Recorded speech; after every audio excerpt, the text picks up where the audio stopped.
ಓಂ ನಮಃ ಸಿದ್ಧೇಭ್ಯಃ ಓಂ ನಮಃ ಸಿದ್ಧೇಭ್ಯಃ ಓಂ ನಮಃ ಸಿದ್ಧೇಭ್ಯಃ ನಮೋ ಅರಿಹಂತಾನಂ ನಮೋ ಸಿದ್ಧಾಣಂ ನಮೋ ಆಯಿರ್ಯಾಣಂ ನಮೋ ಉವಜ್ಜಾಯಾಣಂ ನಮೋ ಲೋಯೇ ಸೌವಸಾಹುನಂ सरस्वती नमस्तुभ्यं वरदे कामरूपिणे विद्यारंभं करिष्यामि सिद्धिर्भवतु मे सदा सिद्धिर्भवतु मे सदा।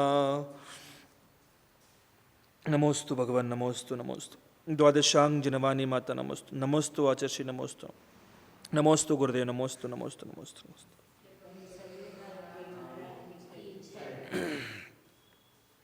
ಸದ್ಧರ್ಮ ಬಂಧುಗಳೇ, ಮಧ್ಯಾಹ್ನದ ಸಮಯದಲ್ಲಿ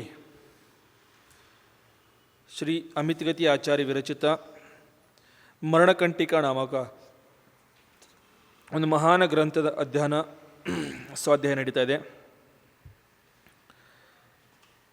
ಆಚಾರ್ಯ ಭಗವಂತರು ಇಲ್ಲಿ ಸುಸ್ಥಿತಾಧಿಕಾರ ಬಗ್ಗೆ ವರ್ಣನೆ ಮಾಡ್ತಿದ್ದಾರೆ. ಇದರಲ್ಲಿ ಮೊನ್ನೆ ದಿವಸ ಏಕಸಂಗ್ರಹ ಅಧಿಕಾರ ತನಕ ಚರ್ಚೆ ಮಾಡ್ತಾ ಇದ್ದೀವಿ. ಏಕಸಂಗ್ರಹ ಅಧಿಕಾರದಲ್ಲಿ ಆಚಾರ್ಯ ಭಗವಂತರು ಏನು ಹೇಳ್ತಿದ್ರಪ್ಪ ಅಂತಂದ್ರೆ,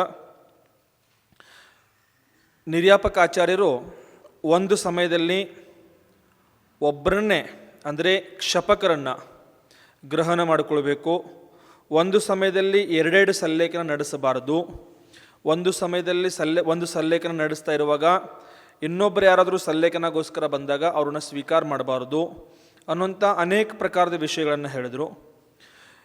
ಅದರ ನಂತರ ಕ್ಷಪಕೋ ಆಚಾರಿಕ ಉಪದೇಶ, ಶಪಕರಿಗೆ ಆಚಾರ್ಯರ ಉಪದೇಶ ಅನ್ನುವಂಥ ವಿಷಯ ಇವತ್ತಿನ ದಿವಸ ಇದೆ. ಇದರಲ್ಲಿ ಆಚಾರ್ಯ ಭಗವಂತರು ಏನು ಹೇಳ್ತಾರೆ ಅಂತಂದ್ರೆ, सर्व संघ के मध्य में शुद्ध आलोचना को विधिपूर्वक कराने हेतु निर्यापक शपक को इस प्रकार हितकारी वचन कहता है. ನಿರ್ಯಾಪಕಾಚಾರ್ಯರು ಕ್ಷಪಕರಿಗೋಸ್ಕರ ಇಲ್ಲಿ ಏನು ಹೇಳ್ತಾರೆ ಅಂತಂದ್ರೆ, ಸರ್ವ ಸಂಘಕ್ಕೆ ಮಧ್ಯಮೆ, ಸಂಪೂರ್ಣ ಸಂಘದ ಮಧ್ಯದಲ್ಲಿ ಶುದ್ಧ ಆಲೋಚನಾಕೋ ವಿಧಿಪೂರ್ವಕ, ಶುದ್ಧ ಆಲೋಚನೆಯನ್ನು ವಿಧಿಪೂರ್ವಕ ಕರಾನೆ ಹೇತು ಮಾಡೋದಗೋಸ್ಕರ ನಿರ್ಯಾಪಕ ಕ್ಷಪಕೋ ಶಪಕರಿಗೋಸ್ಕರ ಇಲ್ಲಿ ಈ ಪ್ರಕಾರ ಇಲ್ಲಿ ಹೇಳ್ತಾರೆ, ಹಿತಕಾರಿ ವಚನವನ್ನು ಉಪದೇಶವನ್ನು ಕೊಡ್ತಿರ್ತಾರೆ. ಇಲ್ಲಿ ಭಾವಾರ್ಥ, ಸಂಘ के मध्य में क्षपक को उपदेश इसलिए देता है. ಸಂಘದ ಮಧ್ಯದಲ್ಲಿ ಅಂದರೆ ಸಂಘದ ಎಲ್ಲ ಸಂಘ ಕೂತ್ಕೊಂಡಿದೆ, ಆ ಸಂಘದ ಮಧ್ಯದಲ್ಲಿ ನಿರ್ಯಾಪಕ ಆಚಾರ್ಯರು ಕ್ಷಪಕರಿಗೆ ಉಪದೇಶ ಯಾವ ರೀತಿ ಕೊಡ್ತಿರ್ತಾರೆ ಅಂತಂದ್ರೆ, इसलिए देता है कि संघ को भी समाधि का स्वरूप ज्ञान हो. ಸಂಘದಲ್ಲಿರುವಂಥ ಸಾಧುಗಳಿಗೂ ಕೂಡ ಸಮಾಧಿದ ಜ್ಞಾನ ಪ್ರಕಟವಾಗಲಿ, ಜ್ಞಾನ ಪ್ರಾಪ್ತಿಯಾಗಲಿ ಅನ್ನುವಂಥ ಉದ್ದೇಶದಿಂದ ಇಲ್ಲಿ ಹೇಳ್ತಿರ್ತಾರೆ. ಸ್ವರೂಪ का ज्ञान हो एवं संघ वैयावृत्ति में तत्पर रहे. ಮತ್ತು ಸಂಘ ಪೂರ್ತಿ ಸಂಘದಲ್ಲಿರುವಂಥ ಸಾಧುಗಳು ಆ ಕ್ಷಪಕರ ವೈಯಾವೃತ್ತಿಯಲ್ಲಿ ತತ್ಪರರಾಗಿರಲಿ. किस समय क्या प्रवृत्ति होनी चाहिए इत्यादि विषय को जानकारी हो. ಯಾವ ಸಮಯದಲ್ಲಿ ಏನು ಪ್ರವೃತ್ತಿ ಮಾಡಬೇಕಾಗುತ್ತದೆ, ಅನೇಕ ಏನೇನೋ ಕ್ರಿಯೆಗಳಿರ್ತಾವ, ಅವೆಲ್ಲ ಕ್ರಿಯೆಗಳ ಜ್ಞಾನ ಆ ಸಂಘದಲ್ಲಿರುವಂಥ ಸಾಧುಗಳಿಗೆ ಆಗಲಿ ಅನ್ನುವಂಥ ಭಾವದಿಂದ ಸಂಘದ ಮಧ್ಯದಲ್ಲಿ ಆ ಕ್ಷಪಕರಿಗೆ ಉಪದೇಶ ಅಲ್ಲಿ ಆಚಾರ್ಯ ಭಗವಂತರು ನಿರ್ಯಾಪಕಾಚಾರ್ಯರು ಆ ಕ್ಷಪಕರಿಗೆ ಹೇಳ್ತಿರ್ತಾರೆ. ಆಚಾರ್ಯ ಕ್ಷಪಕ ಕೋ ದಿವ್ಯ ದೇಶನ ದೇತೆ ಹೇ ಕಿ ಹೇ भो मुने संपूर्ण महाव्रत आदि चारित्र का तुम स्पर्श करो. ಸಂಪೂರ್ಣ ಮಹಾವ್ರತ ಇಲ್ಲೇನಿದಾವ 5 ಪ್ರಕಾರದ ಮಹಾವ್ರತಗಳು, ಅಹಿಂಸಾ ಮಹಾವ್ರತ, ಸತ್ಯ ಮಹಾವ್ರತ, ಅಚೌರ್ಯ ಮಹಾವ್ರತ, ಬ್ರಹ್ಮಚರ್ಯ ಮಹಾವ್ರತ ಮತ್ತು ಅಪರಿಗ್ರಹ ಮಹಾವ್ರತ. ಈ ಪ್ರಕಾರ ಈ 5 ಮಹಾವ್ರತದಲ್ಲಿ ಚಾರಿತ್ರ ತುಮ ಸ್ಪರ್ಶಕರು, ಅದರ ಚಾರಿತ್ರ ನೀನೇನು ಮಾಡು, ಸ್ಪರ್ಶ ಮಾಡು ಅನ್ನುವಂಥ ಭಾವನೆ. ಅರ್ಥಾತ್ ನಿರ್ದೋಷ ರೀತ್ಯ ವ್ರತಾಚರಣೆ ತತ್ಪರ ರಹೋ. ಯಾವುದೇ ಪ್ರಕಾರದ ದೋಷದಿಂದ ಸಹಿತವಾಗಿರಬೇಡ, ನಿರ್ದೋಷವಾಗಿ ಆ ವ್ರತಗಳ ಪಾಲನೆ ನೀನು ಮಾಡು ಅನ್ನುವಂಥ ಉಪದೇಶಲ್ಲಿ ಹೇಳ್ತಿರ್ತಾರೆ. ಅಬ್ ತುಮೆ ಸುಖಿ ಯಾಪನ್ ಛೋಡ್ ದೇನಾ ಚಾಹಿಯೇ. ಇಲ್ಲೇನು ಹೇಳ್ತಾರೆ ಅಂತಂದ್ರೆ, ಇನ್ನು ಮುಂದೆ ನೀನು ಸುಖಿ ಯಾಪನ ಅಂದರೆ ಸುಖ ಸಿಗುವಂಥ ಏನೇನು ಕೆಲವೊಂದು ಕ್ರಿಯೆಗಳಿದಾವ ಕ್ರಿಯೆಗಳಿದಾವ ಅವೆಲ್ಲ ಕ್ರಿಯೆಗಳನ್ನು ನೀನೇನು ಮಾಡಬೇಕು, ಬಿಟ್ಬಿಡಬೇಕು ಅಂತ ಹೇಳ್ತಾರ. ಘೋರ ಪರಿಶಯ ರೂಪಿ ಸೇನಾಕೋ ಸಹನ ಕರ್ತೆ ಹುವೆ, ಘೋರ ಪರಿಶಯ ರೂಪಿ ಸೇನೆಯನ್ನು ಸಹನೆ ಮಾಡ್ಕೊಂತ ತುಮ್ ನಿರಾಕುಲ್ ರಹನಾ, ನೀನು ನಿರಾಕುಲವಾಗಿರಬೇಕು. ಅರ್ಥಾತ್ ಪರಿಶಃ ಆನೆ ಪರ್ ಘಬರಾನ, ಆಕುಲ್ತಾ ಆದಿಕೋ ನಹಿ ಕರ್ನಾ, ಪರಿಶಃ ಎಲ್ಲ ಬಂದಾಗ ಹೆದರೋದು ಅಥವಾ ಆಕುಲಿತ ಆಗೋದು ಇವೆಲ್ಲ ಏನು ಮಾಡಕ ಹೋಗಬೇಡ ಅಂತ ಆಚಾರ್ಯ ಭಗವಂತರಲ್ಲಿ ಉಪದೇಶ ಕೊಡ್ತಿದ್ದಾರೆ. ಭಾವಾರ್ಥದಲ್ಲಿ ಹೇಳ್ತಾರ, ಹೇ ಕ್ಷಪಕ್ तुम सुख स्वभाव का त्याग कर परिशय सहन करने में तत्पर हो जाओ. ಹೇ ಕ್ಷಪಕರಾಜ್, ನೀನೇನು ಮಾಡಪ್ಪ ಅಂತಂದ್ರೆ ಸುಖ ಸ್ವಭಾವವನ್ನು ತ್ಯಾಗ ಮಾಡಿ ಪರಿಶಯಗಳನ್ನು ಸಹನೆ ಮಾಡೋದ್ರಲ್ಲಿ ತತ್ಪರರಾಗಿರು. ಪರಿಶಯಗಳು ಅನೇಕ ಪ್ರಕಾರದ ಬರ್ತಿರ್ತಾವೆ ಸಮಾಧಿ ಸಮಯದಲ್ಲಿ, ಅವೆಲ್ಲವನ್ನು ಸಹನೆ ಮಾಡೋದ್ರಲ್ಲಿ ನಿನಗೂ ತತ್ಪರರಾಗಿರು ಅನ್ನೋಂಥ ಭಾವ ಹೇಳ್ತಾರೆ. ಯಾಕಪ್ಪ ಅಂತಂದ್ರೆ ಕ್ಯೂಂಕಿ ಸುಖ ಸ್ವಭಾವಿ ಮುನಿ ಆಹಾರ ವಸತಿ ಆದಿಕೋ ಶುದ್ಧ ನಹಿ ಕರ್ತಾ. ಸುಖ ಸ್ವಭಾವದಲ್ಲಿರುವಂಥ ಮುನಿಗಳು ಆಹಾರ ವಸತಿ ಆದಿಗಳನ್ನು ಶುದ್ಧ ಮಾಡುವುದಿಲ್ಲ. ಅದರ ಅಂದರೆ ಉದ್ಗಮ ಆದಿ ದೋಷಯುಕ್ತ ಆಹಾರ ಆದಿ ಗ್ರಹಣ ಕರ್ತಾ ಹೇ. ಉದ್ಗಮ ಆದಿ ದೋಷದಿಂದ ಸಹಿತವಾಗಿರುವಂಥ ಆಹಾರವನ್ನು ಅಲ್ಲಿ ಗ್ರಹಣ ಮಾಡ್ತಿರ್ತಾರ. ಉಸಸೆ ಚಾರಿತ್ರಿಕಿ ಶುದ್ಧಿ ನಹಿ ಹೋತಿ, ಅದರಿಂದ ಏನಾಗಲ್ಲ, ಚಾರಿತ್ರದ ಶುದ್ಧಿ ಆಗುವುದಿಲ್ಲ. ಉದ್ಗಮ ಆದಿ ದೋಷಗಳು ಎಷ್ಟಿದಾವೆ ಹೇಳ್ರಿ? ಮೊನ್ನೆ ಹೇಳಿಕೊಟ್ಟಿನಿದೆಲ್ಲ ಇದರಲ್ಲಿ ಬಂದಿದಾವ ಅವೆಲ್ಲವ. ಉದ್ಗಮ ಆದಿ ದೋಷ ಅಂತ ಬರ್ತಾವೆ ಇಲ್ಲಿ, ಆಹಾರ ಸಂಬಂಧಿ ದೋಷಗಳಿವ. ಆಹಾರ ಸಂಬಂಧಿ ಉದ್ಗಮ ಆದಿ ದೋಷಗಳು ಬಂದಿದ್ದಾವ. ಮೊನ್ನೆನೇ ಆಗಿದ್ದಾವೆ ಇವೆಲ್ಲ. ಮೊನ್ನೆ ಅಂದರೆ ಪ್ರಾರಂಭದಲ್ಲಿ 46 ಪ್ರಕಾರದ ಉದ್ಗಮಾದಿ ದೋಷಗಳು ಬರ್ತಾವ. ಎಷ್ಟು? 46. 46 ದೋಷ ಅಂತ ಹೇಳ್ತಾರೆ ಅದಕ್ಕೆ. 46 ಪ್ರಕಾರದ ಉದ್ಗಮ ಆದಿ ದೋಷಗಳು ಬರ್ತಿರ್ತಾವ. ಹೇ ಶಪಕರಾಜ್, ರೂಪ ಗಂಧ रस स्पर्श और शब्द इन 5 इंद्रियों के विषयों के वश में तुम कभी नहीं होना. ಕ್ಷಪಕರಿಗೆ ಇಲ್ಲಿ ಉಪದೇಶ ಕೊಡ್ತಾ ಇದ್ದಾರೆ ಮೇಡಮರ. ಏನು ಉಪದೇಶ ಅಂತಂದ್ರೆ 5 ಇಂದ್ರಿಯಗಳಿದಾವ. 5 ಇಂದ್ರಿಯಗಳು ಯಾವ್ಯಾವ ಅಂತಂದರೆ, ಒಂದು ಸ್ಪರ್ಶ, ರಸ, ಘ್ರಾಣ, ಚಕ್ಷು ಮತ್ತು ಕರ್ಣ. ಹೀಗೆ 5 ಇಂದ್ರಿಯಗಳ ವಿಷಯಗಳಿದಾವ. ಅದರ ವಿಷಯಗಳು ಯಾವ ಅಂತಂದ್ರೆ ರೂಪ, ಗಂಧ, ರಸ, ಸ್ಪರ್ಶ ಮತ್ತು ಶಬ್ದ. ಈ ಪ್ರಕಾರ ಈ 5 ಇಂದ್ರಿಯಗಳ ವಿಷಯದಲ್ಲಿ ನೀನು ಆ ವಿಷಯಕ್ಕೆ ವಶಕ್ಕೆ ಹೋಗಬೇಡ, ಅದರ ಹತೋಟಿಲಿ ನೀನು ಸಿಕ್ಕಾಕೊಳಕ್ಕೆ ಹೋಗಬೇಡ, ಆ ಇಂದ್ರಿಯ ವಿಷಯ ವಾಸನೆಯನ್ನು ಸಿಕ್ಕಾಕೊಳಕ್ಕೆ ಹೋಗಬೇಡ ಅನ್ನೋಂಥ ಉಪದೇಶ ಕೊಡ್ತಿದ್ದಾರೆ ಅಲ್ಲಿ. जैसे शत्रुओं का निग्रह करते हैं वैसे कषायों का निग्रह भी तुम भली प्रकार से करो. ಯಾವ ರೀತಿ ನಾವು ಶತ್ರುಗಳಿಂದ ದೂರ ಇರ್ತೀವಿ, ಹೌದಿಲ್ರಿ ಮೇಡಮ್? ಶತ್ರುಗಳಿಂದ ನಾವು ತುಂಬ ದೂರ ಇರ್ತೀವಿ. ಶತ್ರುಗಳನ್ನು ಯಾವತ್ತೂ ಹತ್ರ ಇಟ್ಕೊಳ್ಳಲ್ಲ. ಶತ್ರುಗಳಿಂದ ನಾವು ಬಹಳ ಸಾವಧಾನ ಇರ್ತೀವಿ. ಅದೇ ರೀತಿ ನೀನು ಕಷಾಯಗಳಿಂದ ದೂರ ಇರು, ಕಷಾಯಗಳನ್ನು ದೂರ ಮಾಡು ಮತ್ತು ಕಷಾಯಗಳ ಉದಯ ಸಮಯದಲ್ಲಿ ನೀನು ಸಾವಧಾನನಾಗಿರು ಅನ್ನೋಂಥ ಉಪದೇಶ ಇಲ್ಲಿ ಕೊಡ್ತಾ ಇದ್ದಾರೆ. ನಿಗ್ರಹ ಕರೋ. ಈ ಪ್ರಕಾರ ಆಲೋಚನಾ ನಾಮಕ 23वा ಅಧಿಕಾರ ಸಮಾಪ್ತ ಹುವಾ. ಈ ಪ್ರಕಾರ ಇಲ್ಲಿ ಆಲೋಚನಾ ನಾಮದ 23ನೇ ಅಧಿಕಾರ ಹೇಳ್ತಾರೆ ಇಲ್ಲಿ. ನಿರ್ಯಾಪಕ ಉಪದೇಶ ದೇ ರಹೆ ಹೇ ಕಿ ಹೇ ಸಾಧೋ, ನಿರ್ಯಾಪಕ ಆಚಾರ್ಯರು ಉಪದೇಶ ಕೊಡ್ತಾರೆ, ಹೇ ಸಾಧೋ, राग द्वेष कषाय इंद्रिय और संज्ञाओं से रहित होकर तथा रिद्धि गारव, सात गारव और रस गारव को छोड़कर विशुद्धि बुद्धि वाला तुम शुद्ध आलोचना को करो.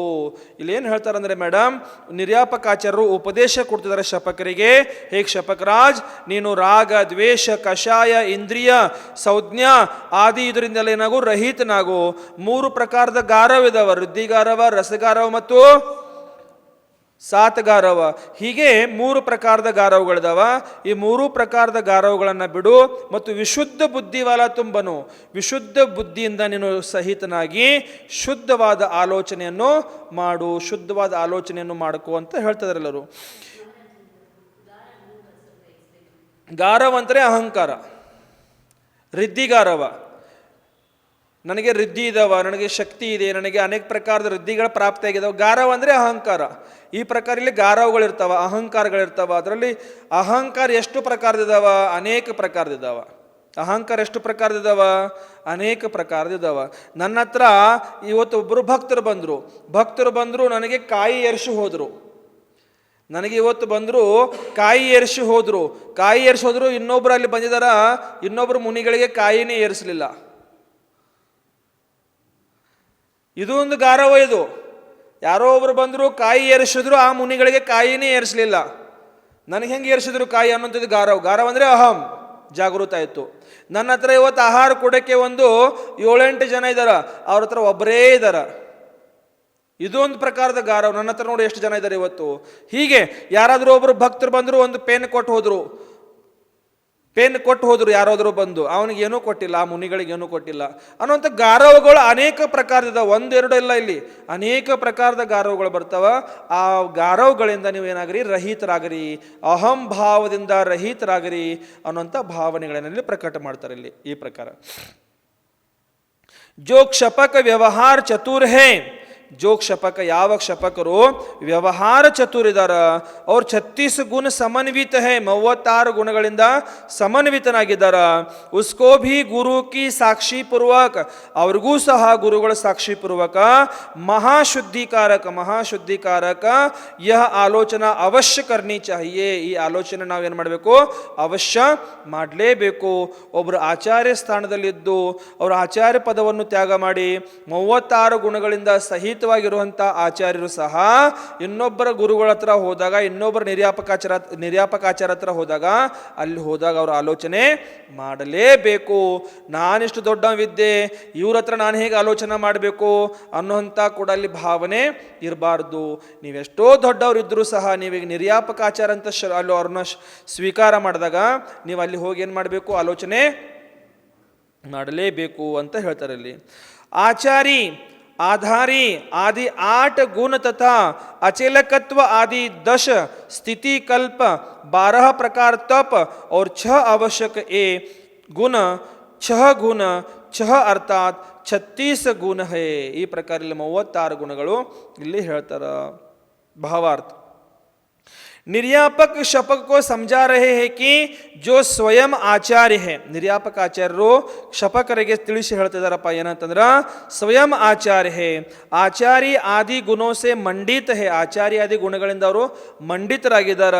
तो भी अन्य आचार्य के समक्ष अपने व्रत संबंधी अपराधों की आलोचना अवश्य करना चाहिए. ನಾನು ಅವಾಗ ಹೇಳಿದೆ ನಿಮಗೀಗ ಏನಂದ್ರೆ, ಅವರು ಮೊದಲು ಆಚಾರ್ಯರಿದ್ದರು, ಅವರು ಮೊದಲ ಆಚಾರ್ಯರಿದ್ದರು, ತನ್ನ ಆಚಾರ್ಯ ಪದವನ್ನು ಮಹಾನ್ ದೊಡ್ಡ ಆಚಾರ್ಯದಾರ, ಮಹಾನ್ ಘೋರ ತಪಸ್ವಿದಾರ. ಆ ಆಚಾರ್ಯರು ತನ್ನ ಆಚಾರ್ಯ ಪದವನ್ನು ಬಿಟ್ಟು ಗುರುಗಳಿಗೆ, ತನ್ನ ಶಿಷ್ಯನಿಗೆ ಕೊಟ್ಟು ಅವರು ಸಲ್ಲೇಖನ ತಗೊಳ್ಳೋದಕ್ಕೋಸ್ಕರ ಬೇರೆ ಸಂಘದಲ್ಲಿ ಹೋಗಿದಾರ. ಅಲ್ಲಿ ನಿರ್ಯಾಪಕ ಆಚಾರ್ಯ ಅಂತ ಸ್ವೀಕಾರ ಮಾಡಿದಾರ. ಅಲ್ಲಿ ಹೋದಾಗ ನಾನು ಆಚಾರ್ಯ ಇದ್ದೆ, ನಾನು ತಪಸ್ವಿ ಇದ್ದೆ, ನಾನು ಮಹಾನ್ ಘೋರ ಜ್ಞಾನಿ ಇದ್ದೆ, ಏನಿದ್ರೂ ಸಹ ಅಲ್ಲಿ ನಿರ್ಯಾಪಕ ಅಂತ ಸ್ವೀಕಾರ ಮಾಡಿದಾಗ ಆ ನಿರ್ಯಾಪಕಾಚಾರ ಹತ್ರ ಹೋಗಿ ನೀವೇನು ಮಾಡಬೇಕು, ಆಲೋಚನೆ ಮಾಡಲೇಬೇಕು ಅಂತ ಹೇಳ್ತಾರೆ ಇಲ್ಲಿ. यहाँ पर आचार्य आदि 36 गुण आचार्य परमेष्ठी के बताए हैं, वैसे अन्य प्रकार से भी 36 गुण होते हैं. ಇಲ್ಲಿ ಆಚಾರ್ಯ ಆದಿ ಅಂತಂದರೆ 36 ಗುಣಗಳನ್ನು, ಆಚಾರ್ಯ ಪರಮೇಷ್ಠಿಗಳು 36 ಗುಣಗಳನ್ನು ಹೇಳಿದಾರ. ಮತ್ತೆ 36 ಗುಣಗಳು ಬೇರೆ ಕೂಡ ಇರ್ತವ. ಯಾವಂತಂದ್ರೆ ಇಲ್ಲಿ ಹೇಳ್ತಾರ, ಜೈಸೆ 8 ಜ್ಞಾನಾಚಾರ, ಎಷ್ಟಿದಾವು, 8 ಜ್ಞಾನಾಚಾರ, 8 ದರ್ಶನಾಚಾರ, 8 ದರ್ಶನಾಚಾರ, 12 ತಪಗಳು, ಎಷ್ಟು, 12 ತಪಗಳು, 5 ಸಮಿತಿ ಮತ್ತು 3 ಗುಪ್ತಿ. ಎಷ್ಟಾದವು,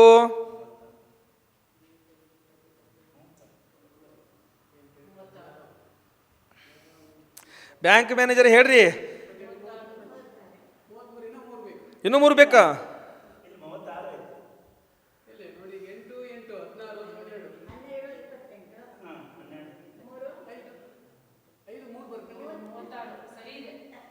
ಮೂರು ಬರ್ಕೊಂಡಿಲ್ಲ ಅವರು, 3 ಗುಪ್ತಿಗಳು. ಹೀಗೆ 36 ಗುಣಗಳು ಆಗ್ತವೆ ಇಲ್ಲಿ. 8 ಜ್ಞಾನಾಚಾರ, 8 ದರ್ಶನಾಚಾರ, 12 ತಪಗಳು, 5 ಸಮಿತಿಗಳು ಮತ್ತು 3 ಗುಪ್ತಿಗಳು. ಹೀಗೆ 36 ಗುಣಗಳು ಕೂಡ ಇಲ್ಲಿ ಬೇರೆ ಇರ್ತಾವ ಅಂತ ತಿಳ್ಕೊಳ್ಬೇಕು. ऐसे अन्य जितने अतीत काल में तीर्थंकर हुए हैं, अनंत केवली जिन हुए हैं, वे सर्व ही छद्मस्त जीवों की महाशुद्धि ಗುರು ಕೆ ನಿಕಟ ಹೋತಿ ಹೇ ಐಸಾ ಬತಲಾತೆ ಹೇ. ಇಲ್ಲಿ ಹಿಂದೆ ಆಗಿರುವಂಥ ಅತೀತ ಕಾಲದಲ್ಲಿ ಭೂತಕಾಲದಲ್ಲಿ ಆಗಿರುವಂಥ ಸಮಸ್ತ ತೀರ್ಥಂಕರರು, ಅನಂತ ಕೇವಲಿ ಭಗವಂತರು, ಇವರೆಲ್ಲರೂ ಹೇಳಿದ್ದಾರೆ ಛದ್ಮಸ್ತ ಜೀವಿಗಳಿಗೋಸ್ಕರ.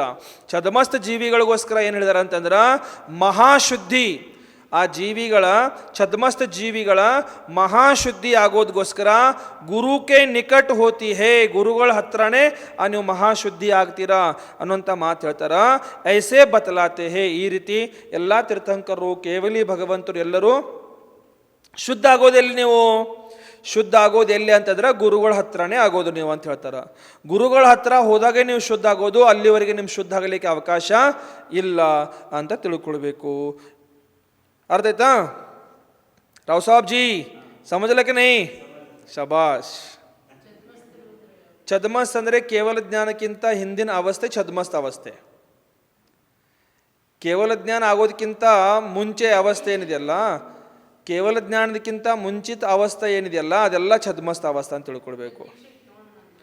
ದೀಕ್ಷೆ ತಗೊಂಡ ನಂತರ, ದೀಕ್ಷೆ ತಗೊಳ್ಳೋಕ್ಕಿಂತ ಮುಂಚೆ ನೀವು ಶ್ರಾವಕರೆಲ್ಲರೂ ಛದ್ಮಸ್ಥರಿದ್ದೀರಾ, ನಾನು ಛದ್ಮಸ್ಥ ಇದ್ದೀನಿ.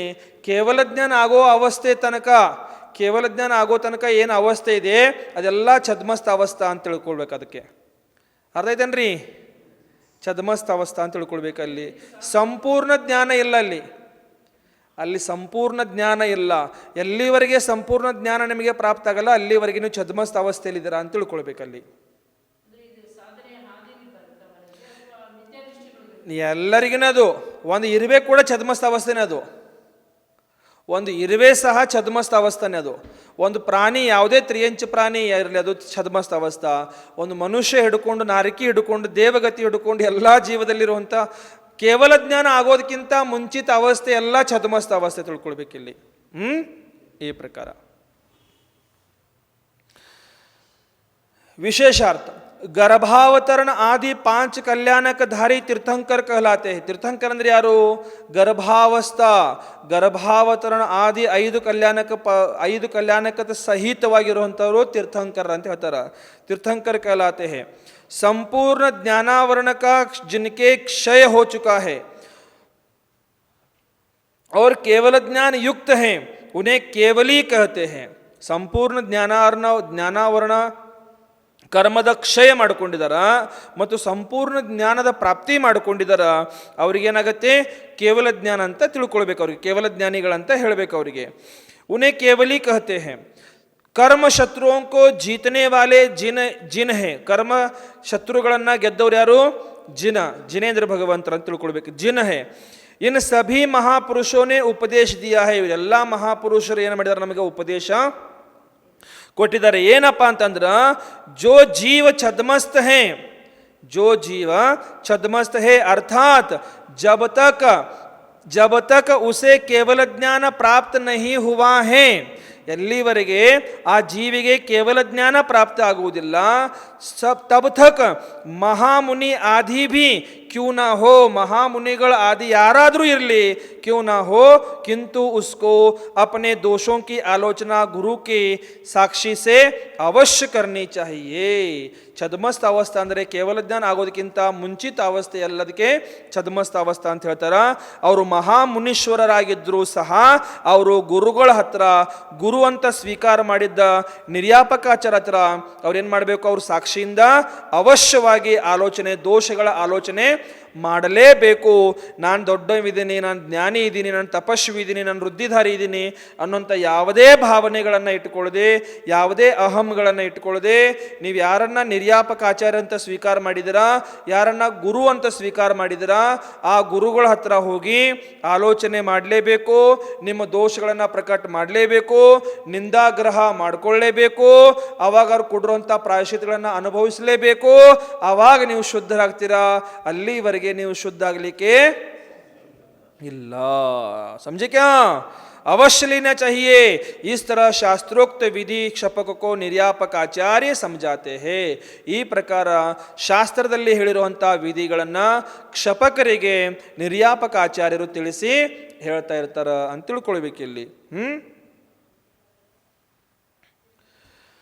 ನಿರ್ಯಾಪಕ ಕಹ ರಹೆ ಹೇ ಕಿ ಹೇ ಕ್ಷಪಕರಾಜ್, ನಿರ್ಯಾಪಕಾಚಾರ್ಯರು ಇಲ್ಲಿ ಕ್ಷಪಕರಾಜರಿಗೆ ಹೇಳ್ತಾ ಇದ್ದಾರ, देखो चतुर वैद्य भी रोग युक्त होने पर अपने रोग को दूसरे वैद्य को बतलाकर उससे रोग दूर करने की विधि को ज्ञात कर ರೋಗ का ಪ್ರತಿಕಾರ करता है. ಒಬ್ಬ ವೈದ್ಯ ಚತುರವಾದ ವೈದ್ಯ ಇದ್ರೂ ಸಹ ಅವನಿಗೇನಾದರೂ ರೋಗ ಆಗಿದ್ರೂ ಸಹ ಆ ರೋಗದ ಔಷಧಿ ಅವನು ಸ್ವತಃ ತಗೊಳ್ಳಲ್ಲ, ಬೇರೆ ವೈದ್ಯರ ಹತ್ರ ಹೋಗಿ ಆ ತನ್ನಲ್ಲಿರುವಂಥ ಆ ರೋಗಗಳನ್ನು ಪ್ರಕಟ ಮಾಡಿಕೊಂಡು ಆ ಬೇರೆ ವೈದ್ಯರಿಗೆ ಕೊಡುವಂಥ ಔಷಧಿಗಳನ್ನು ಶ್ರದ್ಧಾಪೂರ್ವಕ ಸ್ವೀಕಾರ ಮಾಡಿಕೊಂಡು ತನ್ನ ರೋಗಗಳನ್ನು ಏನು ಮಾಡ್ತಿರ್ತಾನೆ, ವಾಸಿ ಮಾಡ್ಕೊಳ್ತಿರ್ತಾರ ಅಂತ ತಿಳ್ಕೊಳ್ಬೇಕು. ಇಲ್ಲಿ ಸ್ವತಃ ಆಪರೇಷನ್ ಮಾಡ್ಕೊಳಕ್ಕಾಗತ್ತೇನ, ಬೇರೆ ಡಾಕ್ಟರ್ ಹತ್ರ ಹೋಗಲೇಬೇಕು.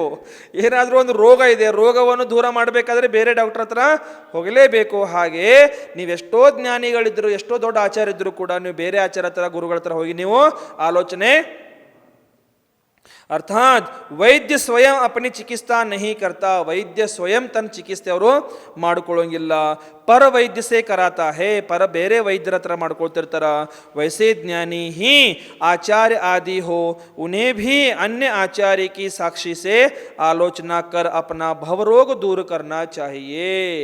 ಆ ಆಚಾರ್ಯರು ಏನು ಮಾಡಬೇಕು, ಬೇರೆ ಗುರುಗಳ ಹತ್ರ ಹೋಗಿ ತನ್ನ ಆಲೋಚನಾ ಆದಿ ಮಾಡಿಕೊಂಡು ಭವರೋಗ ರೂಪಿ ರೋಗವನ್ನು ದೂರ ಮಾಡಿಕೊಳ್ಬೇಕು ಅಂತ ಇಲ್ಲಿ ಹೇಳ್ತಾರ. ಸಮझ रहे क्या?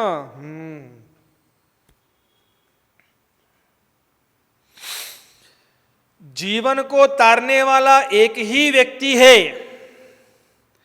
जीवन को, इस भव को, इस संसार से तारने वाला एक ही व्यक्ति है.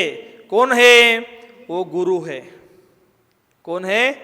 भगवान को भी नहीं लिया है यहाँ पर, ಅರಹಂತ ಸಿದ್ಧರಿಗೂ ತಗೊಂಡಿಲ್ಲ ಇಲ್ಲಿ, ಅರಹಂತ ಸಿದ್ಧರಿಗೂ ಸಹ ಇಲ್ಲಿ ತಗೊಂಡಿಲ್ಲ. ಜೀವನವನ್ನು, ಈ ಸಂಸಾರವನ್ನು, ಸಂಸಾರ ಸಮುದ್ರವನ್ನು ದಾಟಿಸುವಂತ ಒಬ್ಬರೇ ಒಬ್ಬರು ವ್ಯಕ್ತಿ ಯಾರಪ್ಪ ಅಂತಂದ್ರ ಅವರಿಗೆ ಗುರು ಅಂತ ಹೇಳಿದಾರ. ಆ ಗುರುಗಳಿಂದನೇ ನಮ್ಮ ಜೀವನ ಏನಾಗಬಹುದು, ಸಾರ್ಥಕ ಆಗಬಹುದು. ಅದಕ್ಕೆ ಜೀವನದಲ್ಲಿ ಒಬ್ಬ ಗುರು ಇರಲೇಬೇಕಂತ ಹೇಳ್ಯಾರ. ಜೀವನದಲ್ಲಿ ಒಬ್ಬರೇ ಒಬ್ಬರು ಗುರು ಇರಲೇಬೇಕು ಅಂತ ಹೇಳಿದಾರೆ ಇಲ್ಲಿ. ಆ ಗುರುಗಳು ಹೇಳಿದ್ದ ಮಾರ್ಗವನ್ನು ಯಾವತ್ತೂ ಏನು ಮಾಡಬಾರ್ದು, ವಿರೋಧ ಮಾಡಬಾರ್ದು. ಗುರುಗಳು ಹೇಳಿದ್ದ ಮಾರ್ಗದ ಮೇಲೆ ನಡಿಲೇಬೇಕು. ಏನೋ ಆದರೂ ಆಗಲಿ, ಎಂಥ ಬೇಕಂತ ಪರಿಸ್ಥಿತಿ ಬಂದರೂ ಸಹ ಗುರುಗಳ ಹೇಳಿರುವಂಥ, ಗುರುಗಳು ಹಾಕಿರುವಂಥ ಆ ಗೆರೆಯನ್ನು ಯಾವತ್ತೂ ಯಾವುದೇ ಕಾರಣಕ್ಕೆ ದಾಟಬಾರದು. ದಾಟಿದರೆ ಪಶ್ಚಾತ್ತಾಪ ಖಂಡಿತ ಅನುಭವಿಸ್ಬೇಕಾಗುತ್ತದೆ. ಫಾರ್ ಎಕ್ಸಾಂಪಲ್ ನಾನು ಗುರುಗಳು ಹಾಕಿರುವಂಥ ಗೆರೆ ದಾಟಿ ಬಿಟ್ಟಿದ್ದೀನಿ ಒಂದೊಂದು ಸರ್ತಿ. ಆ ಪಶ್ಚಾತ್ತಾಪ ಇನ್ನೂ ಸಹ ಒಂದೊಂದು ಸರ್ತಿ ಆಗ್ತಿರ್ತಾವ. ಯಾಕಪ್ಪ ನಾನು ಈ ತಪ್ಪು ಮಾಡಿದೆ, ಆ ತಪ್ಪು ಮಾಡಿದ್ದೀನಿ, ಆ ತಪ್ಪು ತಿದ್ದುಕೊಳ್ಳಬಹುದು, ಆದರೆ ತಿದ್ದುಕೊಳ್ಳೋಕ್ಕೆ ಅವಕಾಶಗಳು ಸಿಗ್ತಾ ಇಲ್ಲ ನನಗೀಗ. ತಪ್ಪು ಮಾಡಿದ್ದೀನಿ, ತಪ್ಪು ಮಾಡಿಲ್ಲ ಅಂತಿಲ್ಲ, ಗುರುಗಳು ಹಾಕಿರುವಂಥ ಗೆರೆಯನ್ನು ದಾಟಿ ಬಂದಿದ್ದೀನಿ. ಆ ದಾಟಿ ಬಂದಿರುವಂಥ ತಪ್ಪು ತಿದ್ದುಕೊಳ್ಳಬಹುದು, ತಿದ್ದುಕೊಳ್ಳೋಕ್ಕೆ ಒಳ್ಳೆ ಅವಕಾಶಗಳು ನನಗಿನ್ನೂ ಪ್ರಕಟ ಆಗ್ತಾ ಇಲ್ಲ. ಆ ಅವಕಾಶಗೋಸ್ಕರ ಕಾಯ್ತಾ ಇದ್ದೀನಿ. ಆ ಅವಕಾಶ ಆದಷ್ಟು ಬೇಗ ಸಿಗಲಿ, ಗುರುಗಳು ಹಾಕಿರುವಂಥ ಗೆರೆಯನ್ನು ದಾಟಿ ಬಂದಿದ್ದ ಪ್ರಾಯಶ್ಚಿತ್ ಬೇಗ ಸಿಗಲಿ ಅನ್ನೋಂಥ ಭಾವನೆಯಲ್ಲಿ ಹೇಳಬೇಕಿಲ್ಲಿ. ಹಾಂ, ನಿಜವಾಗಲು ಸುಮ್ಮನೆ ಬಂದವರೆಲ್ಲ ಗುರುಗಳನ್ನ ಮಾಡ್ಕೊಳಕ್ಕಾಗಲ್ಲ. ಬಂದವರೆಲ್ಲ ಗುರುಗಳಾದ್ರಂದ್ರೆ ನಿಮ್ಮ ಜೀವನ ಶುರುನೇ ಇಲ್ಲ. ಬಂದವರೆಲ್ಲ ಗುರು ಮಾಡೋಕ್ಕಾಗಲ್ಲ. ಬಂದವರೆಲ್ಲರೂ ಒಂದು ಸಾಮಾನ್ಯವಾಗಿ ಒಂದು ಮುನಿಗಳಂತ, ಸಾಧುಗಳಂತ ಅವ್ರ ಸೇವೆ ಮಾಡೋದು, ಅವ್ರ ಉಪದೇಶ ಕೇಳೋದು, ಇದೆಲ್ಲ 100% ಓಕೆ. ಆದರೆ ಜೀವನದಲ್ಲಿ ಒಬ್ಬರೇ ಒಬ್ಬರು ಇರಬೇಕು ಗುರುಗಳು. ಸಿಕ್ಕವ್ರೆಲ್ಲ ಇವತ್ತು ಒಬ್ರು ಗುರು, ನಾಳೆ ಇನ್ನೊಬ್ರು ಗುರು, ನಾಡ್ದು ಮತ್ತೊಬ್ರು ಗುರು ಅಂತ ಮಾಡ್ಕೊಂತ ಕೂತ್ರೆ ನಿಮಗೆ ಯಾವತ್ತೂ ನಿಮ್ಮ ಜೀವನ ಉದ್ಧಾರ ಆಗಲ್ಲ ಅಂತ ಹೇಳ್ತಾರೆ. ಗುರು ಜೀವನದಲ್ಲಿ ಒಬ್ಬರೇ ಇರಬೇಕು. जिसके जीवन में गुरु होते हैं उसका जीवन शुरू होता है. ಯಾರ ಜೀವನದಲ್ಲಿ ಗುರು ಇರ್ತಾರೆ ಮೇಡಮ್, ಅವ್ರ ಜೀವನ ಅಲ್ಲಿಂದ ಪ್ರಾರಂಭ ಆಯಿತು. ಗುರು ಇಲ್ಲದ ಜೀವನ ಅಲ್ಲವೇ ಅಲ್ಲ. ಗುರು ಇಲ್ಲದ ಜೀವನ ಇಲ್ಲವೇ ಇಲ್ಲ. ಅದು ನೀವೆಷ್ಟೋ ಏನು ಸಾಧನೆ ಮಾಡಿ, ನೀವೆಷ್ಟೋ ತಪಶ್ಚರ್ಯ ಮಾಡಿ, ಎಷ್ಟೋ ನೀವೇನು ಬೇಕಾದ ಮಾಡಿ, ಉಪವಾಸಾದಿ ಕ್ರಿಯೆಗಳನ್ನು ಮಾಡಿ, ಗುರು ಇಲ್ಲದ ನೀವು ಮಾಡಿದ್ದೆಲ್ಲ ವ್ರತ ನಿಯಮ, ಉಪವಾಸ ಆದಿ ಕ್ರಿಯೆಗಳು, ತಪಶ್ಚರ್ಯಗಳೆಲ್ಲ ಏನು, ಭೋಪಳ, ಕುಂಬಳಕಾಯಿ, ಹೊಳ್ಯಾಗ ಹುಂಚಿ ಹಣ್ಣು ತೊಳೆದಾಗ ಅಂತ ಹೇಳ್ತಾರೆ ನೋಡ್ರಿ ಮೇಡಮ್. ಏನು ಮಾಡೋದು ಹೇಳ್ರಿ? ಒಬ್ಬರನ್ನೇ ಹಿಡ್ಕೊಳ್ಬೇಕು. ಸಿಕ್ಕವ್ರನ್ನೆಲ್ಲ ಹಿಡ್ಕೊಂಡ್ರ ತಲೆ ಕೆಟ್ಟ ಹುಚ್ಚರ ಥರ ಅಡ್ಡಾಡಬೇಕಾಗತ್ತೆ ಅವಾಗ, ಹೌದಿಲ್ರಿ? ಈ ಪ್ರಕಾರ क्षपक स्वयं आचार्य हैं, चतुर हैं, दोष निवृत्ति की विधि को स्वयं जानता है. ನೋಡ್ರಿ, ಕ್ಷಪಕರ ಸ್ವಯಂ ಚತುರರಾಗಿದ್ದಾರ. ಚತುರ ಅಂದರೆ ಜ್ಞಾನಿ ಇದ್ದಾರೆ ಅವರು. ದೋಷ ನಿವೃತ್ತಿ ಕಿ ವಿಧಿ ಕೋ ಸ್ವಯಂ ಜಾನ್ತೆ ಹೇ. ಈ ಆಗಿರುವಂಥ ದೋಷಗಳನ್ನು ನಾನು ಹೇಗೆ ಪರಿಹಾರ ಮಾಡಬೇಕು ಅದರ ಜ್ಞಾನ ಸಹ ಆ ಕ್ಷಪಕರಿಗೆ ಇದೆ. ಇದ್ರೂ ಸಹ ಜಾನ್ತಾ ಹೇ, तो भी इद्रू सहा अन्य आचार्य के निकट स्वदोषों को कहकर विधि को जानकर अपनी महाशुद्धि कर लेनी चाहिए. ಅದು ಯಾವ ದೋಷ ಇದೆ, ಆ ದೋಷಕ್ಕೆ ಎಷ್ಟು ಪ್ರಾಯಶ್ಚಿತ್ತ ಇದೆ, ಅದನ್ನು ಯಾವ ರೀತಿ ಅನುಭವಿಸಬೇಕು ಅನ್ನೋ ಪ್ರಕಾರ ಎಲ್ಲ ಪ್ರಕಾರದ ವಿಧಿಗಳನ್ನು ಎಲ್ಲ ತಿಳ್ಕೊಂಡ್ಯಾರ. ಚತುರ್ಧರ ಜ್ಞಾನಿದರ ಅವರು. ಆ ದೋಷ ಹೇಗೆ ನಿರ್ಮುಕ್ತ ಆಗೋದು ಅನ್ನೋಂಥ ಆ ಜ್ಞಾನ ಸಹ ಅವ್ರ ಹತ್ರ ಇದೆ. ಇದ್ದರೂ ಸಹ ಆ ಕ್ಷಪಕರು ಆಚಾರ್ಯರ ಹತ್ರ ಆಲೋಚನೆ ಮಾಡಲೇಬೇಕು. ಮತ್ತು ಅಲ್ಲಿ ನೀವು ಶುದ್ಧ ಆಗಬೇಕು. ನಾನೇ ಶುದ್ಧ ಆಗ್ತೀನಿ, ನನ್ನಿಂದ ನಾನೇ ಶುದ್ಧ ಹಾಕ್ಕೊಳ್ತೀನಿ ಅನ್ನೋಂಥ ಭಾವನೆಯಲ್ಲಿ ಯಾವತ್ತೂ ಇರಬಾರ್ದು ಅಂತ ಹೇಳ್ತಾರೆ. ಅಲ್ಲಿ ನನ್ನಷ್ಟ ಜ್ಞಾನಿ ಯಾರೂ ಇಲ್ಲ ಅಂತ ಯಾವತ್ತೂ ಅನ್ಕೊಳ್ಬಾರ್ದು ಅಂತ ಹೇಳ್ತಾರೆ. ಇಲ್ಲಿ ನನಗೆಲ್ಲ ಗೊತ್ತಿದೆ ಅಂತ ಯಾವತ್ತೂ ಹೇಳ್ಕೊಳ್ಬಾರ್ದು ಅಂತ ಹೇಳ್ತಾರೆ. ಇಲ್ಲಿ ಈ ಪ್ರಕಾರ पर के साक्षी पूर्वक अपराध निवेदन करके आत्मशुद्धि का विधान इसलिए भी है कि एक महान क्षपक आचार्य को भी अन्य गुरु के निकट अपने दोषों की आलोचना करते देखकर सभी यतिजन उसी तरह प्रवृत्ति करेंगे. ಉದ್ದೇಶ ಮಾತ್ರ ಇಷ್ಟೇ ಇದೆ. ಸಂಘದ ಮುಂದೆ ಯಾಕೆ ಆಲೋಚನೆ ಮಾಡ್ಲಿಕ್ಕೆ ಹೇಳ್ತಾರ, ಉಪದೇಶ ಯಾಕೆ ಕೊಡ್ತಾರ ಅಂತಂದ್ರೆ, ಒಂದು ಮಹಾನ್ ಆಚಾರ್ಯರಿದ್ದರೂ ಸಹ ಒಬ್ಬ ನಿರ್ಯಾಪಕ ಆಚಾರ್ಯನ ಸ್ವೀಕಾರ ಮಾಡಿದಾಗ ಆ ನಿರ್ಯಾಪಕ ಆಚಾರ್ಯರ ಹತ್ರ ಹೋಗಿ ಆಲೋಚನೆ ಮಾಡೋದು ನೋಡಿ ಸಂಘದಲ್ಲಿರುವಂಥ ಎಲ್ಲ ಸಾಧುಗಳು ಕೂಡ ಅದೇ ರೀತಿ ಪ್ರವೃತ್ತಿ ಮಾಡಬೇಕು ಅನ್ನೋಂಥ ಭಾವನೆ ಇರುತ್ತಿಲ್ಲ. ಅರ್ಥಾತ್ ಆತ್ಮಕ್ಕೆ ಶುದ್ಧಿ ಕಾ ಯಹಿ ಕ್ರಮ ಹೇ. ಆತ್ಮಶುದ್ಧಿ ಮಾಡ್ಕೊಳ್ಳುವಂಥ ಕ್ರಮ ಇದೇ ಇದೆ. ಇದನ್ನು ಬಿಟ್ಟು ಬೇರೆ ಕ್ರಮ ಯಾವುದೋ ಇಲ್ಲ ಅಂತ ತಿಳ್ಕೊಳ್ಬೇಕು. ಐಸಾ ಸಮಜ್ಕರ್ ವೇ ಭೀ ಪರ ಸಾಕ್ಷಿ ಸೇ ಶುದ್ಧೀಕರಣ ಕರೆಂಗೆ. ಈ ರೀತಿ ತಿಳ್ಕೊಂಡು ಪರ ಸಾಕ್ಷಿಯಿಂದ ತನ್ನ ಶುದ್ಧೀಕರಣ ಮಾಡಿಕೊಳ್ಳಬಹುದು. ಅನ್ಯಥಾ ಸರ್ವಲೋಕ ಸ್ವಸಾಕ್ಷಿ ಸೇ ಶುದ್ಧೀಕರೆಂಗೆ. ಅನ್ಯಥಾ ಲೋಕದಲ್ಲಿರುವಂಥ ಎಲ್ಲರೂ ತನ್ನ ಸ್ವಸಾಕ್ಷಿಯಿಂದ ಶುದ್ಧಿ ಮಾಡ್ಕೊಳ್ಳೋಕ್ಕೆ ಪ್ರಯತ್ನ ಮಾಡ್ಕೊಳ್ಬಹುದು. ಕ್ಯೋಂಕಿ ಲೋಕ ಪ್ರಾಯ ಗತಾನುಗತಿಕ ಹೋತೆ ಹೇ. ಮನಸ್ಸಿಗೆ ಬಂದಿದ್ದ ಕಾರಬಾರ ಮಾಡ್ಕೋತ ಕೂತ್ಕೊಳ್ಬಹುದು. ಅದಕ್ಕೆ ನೋಡಿ, ಯಾವತ್ತೂ ಏನೋ ಸಣ್ಣ ಪುಟ್ಟ ದೋಷ ಆದರೂ ಸಹ ಆ ಸಣ್ಣ ಪುಟ್ಟ ದೋಷ ಇರಲಿ, ದೊಡ್ಡ ದೋಷ ಇರಲಿ, ಎಂಥ ಬೇಕಂತ ಮಹಾನ್ ದೋಷ ಇದ್ದರೂ ಸಹ ಗುರುಗಳ ಸಾಕ್ಷಿಯಿಂದಾನೇ ತಗೊಳ್ಬೇಕು ಅಂತ ಹೇಳಿದಾರ. ನೀವು ಸಾಕ್ಷಾತ್ ಭಗವಂತರು ನಿಮ್ಮ ಮಂದಿರದಲ್ಲಿ ಭಗವಂತರು ಇದ್ದರೂ ಕೂಡ ಭಗವಂತರ ಮುಂದೆ ತಗೊಳ್ಬೇಡ ಅಂತ ಹೇಳಾರ. ಅಲ್ಲಿ ಪ್ರಾಯಶ್ಚಿತ್ತಗಳನ್ನು ತಗೊಳ್ಬೇಕಾದ್ರೆ ಗುರುಗಳ ಸಾಕ್ಷಿಯಿಂದಾನೆ, ಗುರುಗಳ ಮುಂದೆನೇ ತಗೊಳ್ಬೇಕು, ಗುರುಗಳ ಕಡೆನೇ ತಗೊಳ್ಬೇಕಂತ ಹೇಳಿದಾರ. ಗುರುಗಳ ಹತ್ರ ಯಾಕೆ ತಗೊಳ್ಬೇಕು ಕಾರಣ ಇಷ್ಟೇ ಇದೆ. ನಿಮಗೆ ಆ ಥರ ವಿಧಿ ಗೊತ್ತಿದ್ರೂ ಸಹ, ನಿಮಗೆ ಆ ಥರ ವಿಧಿ ಗೊತ್ತಿದ್ರೂ ಸಹ ನೀವು ಸ್ವಯಂ ಏನು ತಗೊಳ್ಬಾರ್ದು, ಪ್ರಾಯಶ್ಚಿತ್ತಾದಿ ದೋಷಗಳ ನಿವಾರಣೆ ಮಾಡ್ಕೊಳ್ಳೋಕ್ಕೆ ಹೋಗಬಾರ್ದು. ಯಾಕೆ ಹೋಗಬಾರ್ದು ಅಂತಂದ್ರೆ ಎರಡು ಕಾರಣಗಳಿದಾವಲ್ಲಿ. ಒಂದರೆ ನಮ್ಮ ಸ್ವಯಂ ಶಕ್ತಿಯನ್ನು ಬಚ್ಚಿಟ್ಟು ನಮ್ಮ ಶಕ್ತಿಯನ್ನು ನಾವು ಬಚ್ಚಿಟ್ಟು ಸಣ್ಣ ಪುಟ್ಟ ಪ್ರಾಯಶ್ಚಿತ್ತ ತಗೊಂಡು ಶುದ್ಧಿ ಮಾಡ್ಕೊಳ್ಳೋಕ್ಕೆ ಪ್ರಯತ್ನ ಪಡ್ಬೋದು, ಮಾಯಾಚಾರ ಮಾಡ್ಬೋದಲ್ಲಿ. ಇನ್ನೊಂದು ಎರಡನೇದು ಯಾವುದಪ್ಪ ಅಂತಂದ್ರೆ ಶಕ್ತಿಯನ್ನು ಮೀರಿ ಪ್ರಾಯಶ್ಚಿತ್ತ ತಗೊಳ್ಬೋದು. ನಿಮ್ಮ ಶರೀರಕ್ಕೆ ಶಾರೀರಿಕ ಶಕ್ತಿ, ಮಾನಸಿಕ ಶಕ್ತಿ ಇದನ್ನೆಲ್ಲ ಮೀರಿ ನೀವು ಪ್ರಾಯಶ್ಚಿತ್ತಾದಿ ತಗೊಂಡು ಮತ್ತೆ ಅಲ್ಲಿ ಆರ್ತರೌದ್ರ ಧ್ಯಾನ ಕೂಡ ಆಗಬಹುದು, ಆಗುವಂಥ ಸಂಭಾವನೆಗಳಿರ್ತಾವ. ಆ ಕಾರಣದಿಂದ ನೀವು ಸ್ವಯಂ ಏನು ಮಾಡ್ಕೊಳಕ್ಕೆ ಹೋಗಬಾರ್ದು, ಶುದ್ಧಿ ಮಾಡ್ಕೊಳ್ಳೋಕ್ಕೆ ಪ್ರಯತ್ನ ಮಾಡ್ಕೊಳ್ಬಾರ್ದು. ಗುರುಗಳು ಸಾಕ್ಷಿಯಿಂದಾನೇ ಶುದ್ಧಿ ಮಾಡಿಕೊಳ್ಬೇಕು. ಅದು ಸಣ್ಣ ದೋಷ ಇರಲಿ ಅಥವಾ ದೊಡ್ಡ ದೋಷ ಇರಲಿ, ದೋಷನೇ ಇದೆ. ಆ ದೋಷವನ್ನು ಕ್ಲೀನ್ ಮಾಡುವಂಥ ಜವಾಬ್ದಾರಿ ಯಾರ್ದಿದೆ ಅಂತಂದ್ರೆ ಅದು ಗುರುಗಳದೇ ಇರುತ್ತದೆ. ಸ್ವಯಂ ನಾವು ಯಾವತ್ತೂ ಮಾಡಲಿಕ್ಕೆ ಪ್ರಯತ್ನ ಮಾಡಬಾರ್ದು ಅಂತ ಹೇಳ್ತಾರೆ ಇಲ್ಲಿ. इसलिए सम्यक्त्व ज्ञान और चारित्र में जो दोष हुआ हो उसकी हे क्षपक ತುಮ ಏಕಾಗ್ರ ಮನಪೂರ್ವಕ ಆಲೋಚನಾ ಕರೋ. ಹೇ ಶಪಕರಾಜರೇ, ನಿಮ್ಮ ಸಮ್ಯಕ್ತ್ವದಲ್ಲಿ, ಜ್ಞಾನದಲ್ಲಿ ಅದು ಮತ್ತು ಚಾರಿತ್ರ್ಯದಲ್ಲಿ ಏನು ದೋಷಗಳಾಗಿದ್ದಾವ ಆ ದೋಷಗಳನ್ನು ನೀವೇನು ಮಾಡಿ ಏಕಾಗ್ರ ಚಿತ್ತರಾಗಿ ಏಕಾಗ್ರ ಚಿತ್ತಪೂರ್ವಕವಾಗಿ ನೀವೇನು ಮಾಡ್ಕೊಳ್ಳಿ, ಆಲೋಚನೆಯನ್ನು ಮಾಡ್ಕೊಳ್ಳಿ ಅಂತ ನಿರ್ಯಾಪಕಾಚಾರ್ಯರು ಕ್ಷಪಕರಿಗೆ ಇನ್ನೂ ತಿಳಿಸಿ ಹೇಳ್ತಾ ಇದ್ದಾರ ಅಂತ ಹೇಳ್ತಾರಲ್ಲಿ. ಯದಿ ಮನ್ ವಚನ और काय से अतिचार हुआ है तो उस सब की निशल्य मन होकर ಆಲೋಚನಾ ಕರೋ.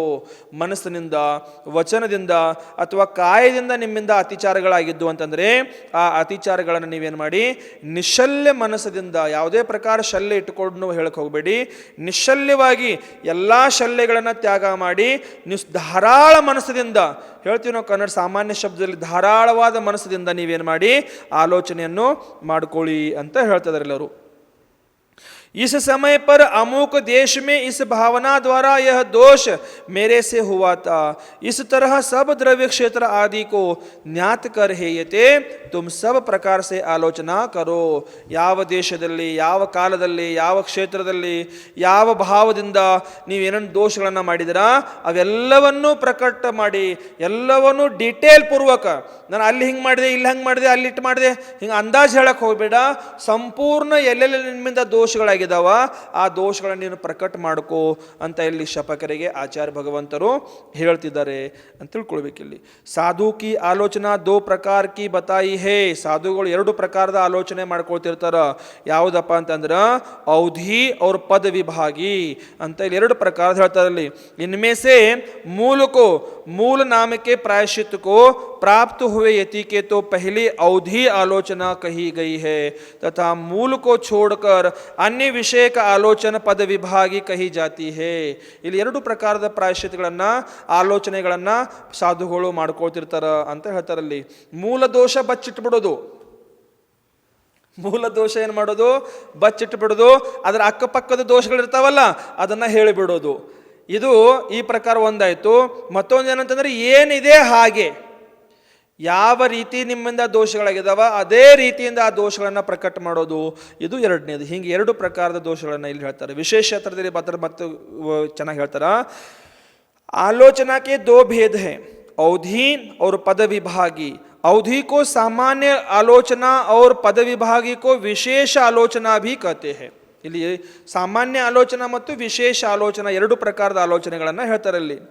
जिस साधु की दीक्षा महा अपराध से नष्ट हो चुकी है, जिस साधु की दीक्षा महा अपराध से नष्ट हो चुकी है उसको अवधि आलोचना करनी चाहिए.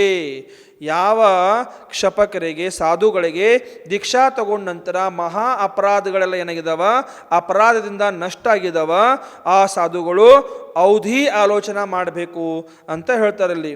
ಅರ್ಥಾತ್ उसे तो इतना कहना होगा कि मेरे सर्व ही व्रत समाप्त हुए हैं, ನನ್ನ ಸಂಪೂರ್ಣ ವ್ರತಗಳೆಲ್ಲ ಏನಾಗಿದ್ದಾವ, ಸಮಾಪ್ತ ಆಗಿದ್ದಾವ. ಮೇ ಮೂಲ ಸ್ಥಾನಕ್ಕೋ ಪ್ರಾಪ್ತ ಹೂ, ನಾನು ಮೂಲ ಸ್ಥಾನಕ್ಕೆ ಏನಾಗಿದ್ದೀನಿ, ಪ್ರಾಪ್ತ ಆಗಿದ್ದೀನಿ.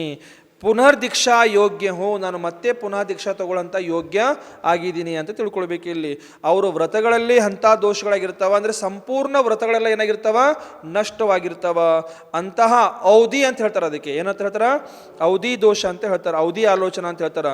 ನನ್ನಿಂದ ಬಹಳ ದೊಡ್ಡ ದೋಷ ಆಗಿದೆ, ನನ್ನ ಸಂಪೂರ್ಣ ವ್ರತಗಳೆಲ್ಲ ಏನಾಗಿದ್ದಾವ, ಸಮಾಪ್ತವಾಗಿದ್ದಾವ, ನಾನು ಪುನಃ ದೀಕ್ಷಾ ಯೋಗ್ಯ ಇದ್ದೀನಿ, ನನಗೆ ಪುನಃ ದೀಕ್ಷಾ ಕೊಟ್ಟರೆ ಏನು ಮಾಡಿ, ನೀವು ನನ್ನನ್ನು ಸಾರ್ಥಕ ಮಾಡಿ ಅಂತ ಹೇಳ್ತಾರೆ. ಪುನಃ ದೀಕ್ಷಾ ಕೊಟ್ಬಿಡ್ತಾರ ಅವರಿಗೆ.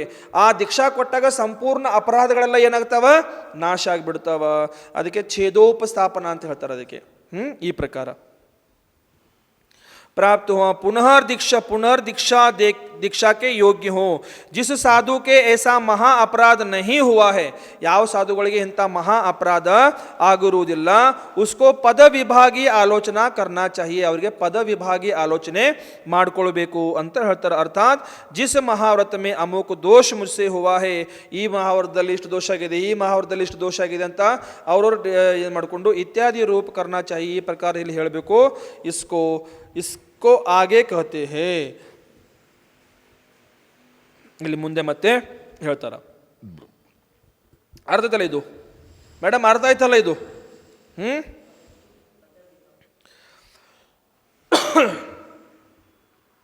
जिसके महादोष हुआ है या व्रतों का सर्वनाश हुआ है वह सामान्य से कहता है कि हे गुरुदेव मेरे सर्व व्रत नष्ट हो चुके हैं.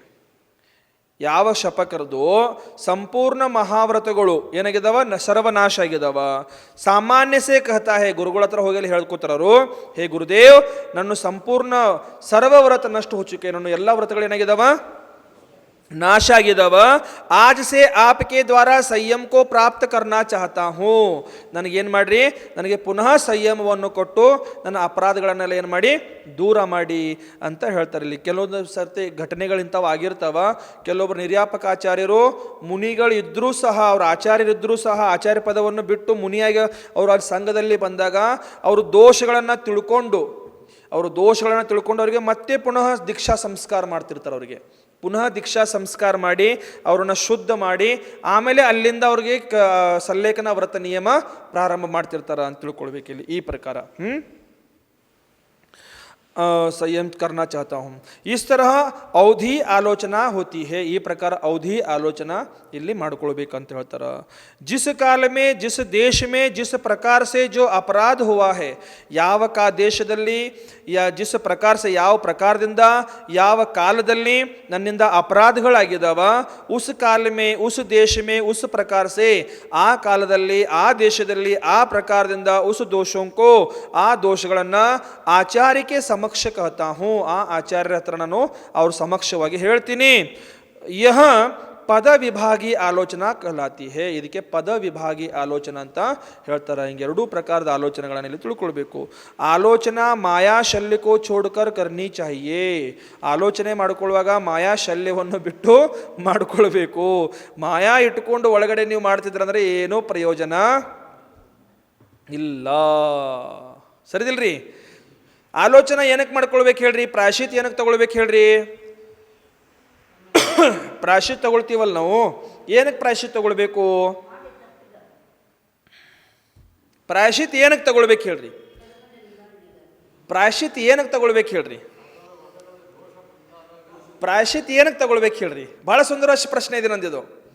ಪ್ರಾಯಶ್ಚಿತ್ ಏನಕ್ಕೆ ತಗೊಳ್ಬೇಕು? ಪ್ರಾಯಶ್ಚಿತ್ ಏನಕ್ಕೆ ತಗೊಳ್ಬೇಕು? ಪ್ರಾಯಶ್ಚಿತ್ ಏನಕ್ಕೆ ತಗೊಳ್ಬೇಕು? ಧನಪರನ ಹೇಳ್ರಿ, ರಸವನ ಹೇಳ್ರಿ. ಪ್ರಾಯಶ್ಚಿತ್ ಏನಕ್ಕೆ ತಗೊಳ್ಬೇಕಾದ್ರೆ ಶುದ್ಧ ಆಗೋದಕ್ಕೋಸ್ಕರ.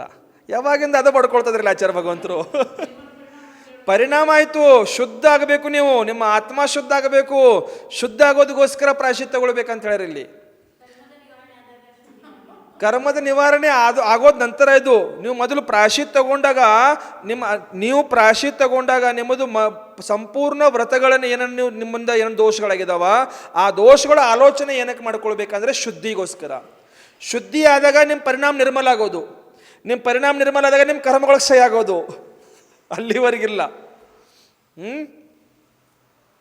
ಹೇಳ್ರಿ, ಪ್ರಾಯಶ್ಚಿತ್ ಏನಕ್ಕೆ ತಗೊಳ್ಳೋದು? ಶುದ್ಧಿಗೋಸ್ಕರ. ನಾವು ಅಶುದ್ಧರಿದ್ದೀವಿ. ಈಗ ಸ್ನಾನ ಏನಕ್ಕೆ ಮಾಡ್ತೀರಾ? ಸ್ನಾನ ಏನಕ್ಕೆ ಮಾಡ್ತೀರಾ ಹೇಳ್ರಿ? ದಾರಿಲಿ ನಡ್ಕೊಂತ ಹೋಗ್ತಾ ಇದ್ದೀರಾ, ಬರ್ತಾ ಇದ್ದೀರಾ, ಏನಾದರೂ ಒಂದು ಗಾಡಿ ದೊಡ್ಡ ವಾಹನ ಬಂತು, ಫುಲ್ ಸ್ಪೀಡಲ್ಲಿ ಹೋಗ್ತಾ ಇರುವಾಗ ಒಂದು ಗುಂಡಿ ಇದೆ, ಗುಂಡಿಯಲ್ಲಿ ಗಾಲಿ ಹೋಯ್ತು. ಗಾಲಿ ಹೋದಾಗ ಎಲ್ಲ ಗೊಜ್ಜೆ ನೀರೆಲ್ಲ ಏನಾಯ್ತು ನಿಮ್ಮ ಮೇಲೆ ಬಂತು. ನೀವು ಅವಾಗ ಏನಾದ್ರಿ?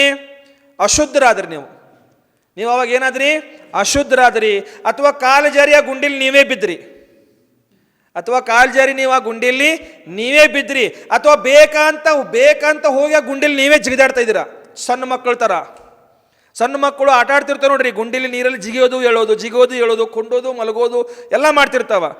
ಆ ಥರ ನೀವು ನಿಮ್ಮ ಶರೀರ ಎಲ್ಲ ಏನಾಗಿದೆ? ಅಶುದ್ಧ ಆಗಿದೆ. ಈ ಅಶುದ್ಧ ಶರೀರವನ್ನು ಶುದ್ಧ ಮಾಡೋದಕ್ಕೋಸ್ಕರ ಏನು ಮಾಡ್ತೀವಿ? ಸ್ನಾನ ಮಾಡ್ತೀವಿ. ಸ್ನಾನಾದಿ ಕ್ರಿಯೆಗಳನ್ನು ಮಾಡ್ತೀವಿಲ್ಲ. ಸ್ನಾನ ಮಾಡೋದ್ರಿಂದ ಶರೀರ ಏನಾಗತ್ತೆ? ಶುದ್ಧ ಆಗತ್ತೆ. ಆತ್ಮ ಶುದ್ಧ ಮಾಡಬೇಕಾಗಿತ್ತಂದ್ರ, ಆತ್ಮನನ್ನು ಶುದ್ಧ ಮಾಡ್ಕೊಳ್ಬೇಕಾಗಿತ್ತಂತಂದ್ರ ಆಲೋಚನೆ ಬಹಳ ಮುಖ್ಯವಾಗಿ ಮಾಡ್ಕೊಳ್ಬೇಕು ಅಂತ ಹೇಳಿದಾರ. ಆಲೋಚನೆ ಇಲ್ಲದೆ ನಿಮ್ಮ ಆತ್ಮ ಶುದ್ಧ ಆಗ್ಲಿಕ್ಕೆ ಸಾಧ್ಯನೇ ಇಲ್ಲ ಅಂತ ಹೇಳ್ತಾರೆ ಇಲ್ಲಿ. ಗುರುಗಳ ಸಮಕ್ಷ ಹೋಗಿ ನೀವು ನಿಮ್ಮ ದೋಷಗಳನ್ನು ನಿವಾರಣೆ ಮಾಡ್ಕೊಳ್ಳೋದಕ್ಕೋಸ್ಕರ ನೀವು ಆಲೋಚನೆ ಮಾಡ್ಕೊಳ್ಳದಿದ್ರ ನೀವು ಶುದ್ಧ ಆಗಲಿಕ್ಕೆ ಸಾಧ್ಯನೇ ಇಲ್ಲ. ನಿಮಗೆಲ್ಲ ಗೊತ್ತೈತಿ ಯಾವ ದೋಷದ ಏನು ಪ್ರಾಯಶ್ಚಿತ್ತ ಇದೆ ಅಂತ ನಿಮಗೆ ಗೊತ್ತಿದೆ. ನಿಮ್ಮದು ನೀವು ಮಾಡ್ಕೊಳ್ಬೋದೇನ? ಯಾವ ದೋಷದ ಏನು ಪ್ರಾಯಶ್ಚಿತ್ತ ಇದೆ ಅಂತ ನಿಮಗೆ ಗೊತ್ತಿದೆ ನಾಗರತ್ನ ಜನ, ನಿಮಗೆ ಗೊತ್ತಿದೆ. ನಿಮ್ಮದು ನೀವು ಪ್ರಾಯಶ್ಚಿತ್ತ ಮಾಡ್ಕೊಳ್ಬೋದೇನ? ನಿಮ್ಮದು ನೀವು ಪ್ರಾಯಶ್ಚಿತ್ತ ಮಾಡ್ಕೊಳ್ಬೋದಾಗಿದ್ರೆ ನೀವು ಡಾಕ್ಟರ್ ಇದ್ದೀರಾ, ಡಾಕ್ಟರ್ ಆಗಿದ್ದೀರಾ, ಡಾಕ್ಟರಿಗೆ ಹೊಟ್ಟೆಯಲ್ಲಿ ಒಂದು ಗಂಟಿದೆ, ಆಪ್ರೇಷನ್ ನಿಮ್ಮದು ನೀವೇ ಮಾಡ್ಕೊಳ್ಳೋದು ಆಗತ್ತಾ? ಆ ಗಂಟು ತೆಗಿಬೇಕಾದ್ರೆ ಏನು ಮಾಡಬೇಕು? ಬೇರೆ ಡಾಕ್ಟರ್ ಹತ್ರ ಹೋಗಲೇಬೇಕು. ನೀವು ಬರೇ ಡಾಕ್ಟರ್ ಸರ್ಜನ್ ಇದ್ದೀರಾ, ನೀವು ಇಡೀ ಬೆಂಗಳೂರು ಸಿಟಿಲಿ ನಿಮ್ಮಂಥ ಡಾಕ್ಟರ್, ಬೇರೆ ಜ್ಞಾನಿ ಡಾಕ್ಟರ್ ಯಾರೂ ಇಲ್ಲ. ಇದ್ರೂ ಸಹ ನೀವು ಬೇರೆ ಡಾಕ್ಟರ್ ಹತ್ರ ಹೋಗಲೇಬೇಕು. ಯಾಕೆ? ನಿಮ್ಮದು ನೀವು ಹೊಟ್ಟೆ ಹರ್ಕೊಳ್ಳೋಕ್ಕೆ ಆಗೋದಿಲ್ಲ, ನಿಮ್ಮದು ನೀವು ಆ ಗಂಟು ತಕ್ಕೊಳ್ಳೋಕ್ಕೆ ಆಗೋದಿಲ್ಲ. ಹಾಗೆ ಆಚಾರ್ಯರು ಎಷ್ಟೋ ದೊಡ್ಡ ಆಚಾರ್ಯ ಇದ್ದರೂ ಸಹ ಅವರು ಗುರುಗಳ ಹತ್ರ ಹೋಗಿ ಅವರು ನಿರ್ಯಾಪಕ ಆಚಾರ್ಯ ಸ್ವೀಕಾರ ಮಾಡಿಕೊಂಡು ಆ ನಿರ್ಯಾಪಕ ಆಚಾರ್ಯ ಹತ್ರ ಹೋಗಿ ಅವರು ಆಲೋಚನೆ ಮಾಡಲೇಬೇಕು, ಅವ್ರ ದೋಷಗಳನ್ನು ಪ್ರಕಟ ಮಾಡಿಕೊಳ್ಳೇಬೇಕು, ಆ ಆಚಾರ್ಯರು ಹೇಳಿರುವ ಪ್ರಕಾರ ಮಾರ್ಗದಲ್ಲಿ ನಡಿಲೇಬೇಕು. ಆವಾಗ ನೀವು ಶುದ್ಧ ಆಗೋದು, ಅಲ್ಲಿವರೆಗೆ ಶುದ್ಧ ಆಗಲಿಕ್ಕೆ ಸಾಧ್ಯ ಇಲ್ಲ. ಸಮझ ಕ್ಯಾ?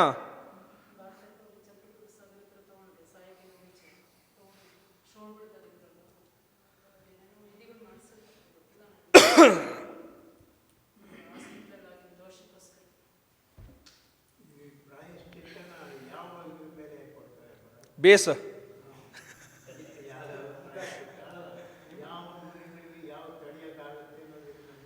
ಅವ್ರ ಶಾರೀರಿಕ ಕಂಡೀಷನ್, ಅವ್ರ ಮಾನಸಿಕ ಕಂಡೀಷನ್, ಅವ್ರ ದೋಷಗಳು ಯಾವ ಪ್ರಕಾರ ಇದಾವ, ಎಷ್ಟು ತೀವ್ರತೆಯಿಂದ ದೋಷ ಮಾಡಿದ್ದಾರೆ ಅಥವಾ ಎಷ್ಟು ಮಂದತೆಯಿಂದ ದೋಷ ಮಾಡಿದ್ದಾರೆ, ಅದನ್ನೆಲ್ಲವನ್ನು ತಿಳ್ಕೊಂಡು ಪ್ರಾಯಶ್ಚಿತ್ತ ಕೊಡ್ತಿರ್ತಾರ. ಕೆಲವೊಂದು ತಿಳಿದು ಬೇಕಂತಾನೆ ದೋಷ ಮಾಡಿದ್ದಿರ್ತಾವ, ಕೆಲವೊಂದು ಗೊತ್ತಿಲ್ಲದೆ ಆಗಿದ್ದಿರ್ತಾವ. ತಿಳಿದು ಮಾಡಿದವ್ರ ದೋಷಗಳು ಹೇಗೆ? ಅದು ತೀವ್ರ ಕಷಾಯಯುಕ್ತವಾಗಿ ತಿಳಿದು ತಪ್ಪು ಮಾಡಿರ್ತಾರೆ. ಅದು ಮತ್ತು ಗೊತ್ತಿಲ್ಲದೆ ಸುಮ್ಮನೆ ಸಹಜವಾಗಿ ದೋಷಗಳಾಗಿರ್ತಾವ, ಅದು ಮಂದ ಕಷಾಯದಲ್ಲಿ ಆಗಿರುವಂಥ ದೋಷಗಳು. ದೋಷ ಒಂದೇ ಇದೆ ಅಲ್ಲಿ, ತಪ್ಪು ಒಂದೇ, ಆದರೆ ಕಷಾಯದ ಪರಿಣಾಮಗಳಲ್ಲಿ ತೀವ್ರತೆ ಮತ್ತು ಮಂದತೆ ಇದೆ ಅಲ್ಲಿ. ಆ ಸಮಯದಲ್ಲಿ, ಆ ದೇಶದಲ್ಲಿ, ಆ ಕಾಲದಲ್ಲಿ, ಆ ಪ್ರದೇಶದಲ್ಲಿ ಯಾವ ರೀತಿ ಇವರು ಕಷಾಯಯುಕ್ತರಾಗಿ ಆ ದೋಷಗಳನ್ನು ಮಾಡಿದ್ರೆ ಅದೆಲ್ಲ ಬಖಾನ್ ಮಾಡಬೇಕಲ್ಲಿ. ಬಖಾನ್ ಅಂದ್ರೆ ಎಲ್ಲ ಹೇಳ್ಕೊಳ್ಬೇಕಲ್ಲಿ. ಎಲ್ಲ ಹೇಳ್ಕೊಂಡಾಗಲೇ ಆಗೋದು, ಅಲ್ಲಿವರೆಗೆ ಪ್ರಾಯಶ್ಚಿತ್ತ ಕರೆಕ್ಟ್ ಆಗೋದೇ ಇಲ್ಲ. ಅದು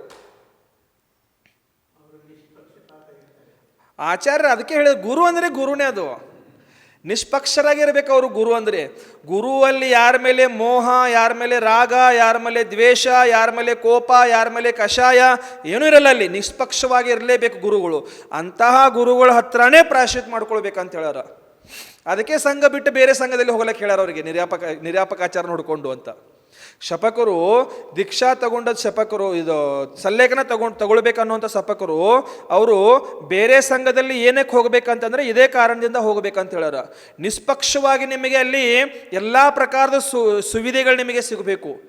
ನಿಮ್ಮ ಸಂಘದಲ್ಲಿ ನೀವು ಇದ್ರಂದ್ರೆ ಎಲ್ಲ ಶಿಷ್ಯರು ನಿಮ್ಮವರ, ಶಿಷ್ಯರಿಗೆ ನೀವು ಏನು ಬೇಕಾದ ಹೇಳ್ಬೋದು, ಏನು ಬೇಕಾದ ಕೇಳ್ಬೋದು, ಏನು ಬೇಕಾದ ತಗೊಳ್ಬೋದು, ಹೇಗೆ ಬೇಕಾದಾಗ ನಡ್ಕೊಳ್ಬೋದು. ಶಿಷ್ಯರು ನಿಮ್ಮ ಮೇಲೆ ಎಷ್ಟಾದರೂ, ಗುರು ಅಂದರೆ ಶಿಷ್ಯರು ಸ್ವಲ್ಪ ಮೋಹಿತರು ಇರೋವ್ರೆ, ಗುರು ಅಂದರೆ ಶಿಷ್ಯರು ಸ್ವಲ್ಪ ಮೋಹಿತರು ಇರೋವರೇ ಅವರು. ಆ ಮೋಹದ ಕಾರಣದಿಂದ ಮತ್ತೆ ಸಮಾಧಿ ಹಾಳಾಗಬಾರ್ದು ಅನ್ನುವಂಥ ಉದ್ದೇಶದಿಂದ ಆ ಆಚಾರ್ಯರು ಸಂಘ ಬಿಟ್ಟ ಬೇರೆ ಸಂಘದಲ್ಲಿ ಹೋಗಲೇಬೇಕು ಅಂತ ಹೇಳ್ತಾರೆ. ಇಲ್ಲಿ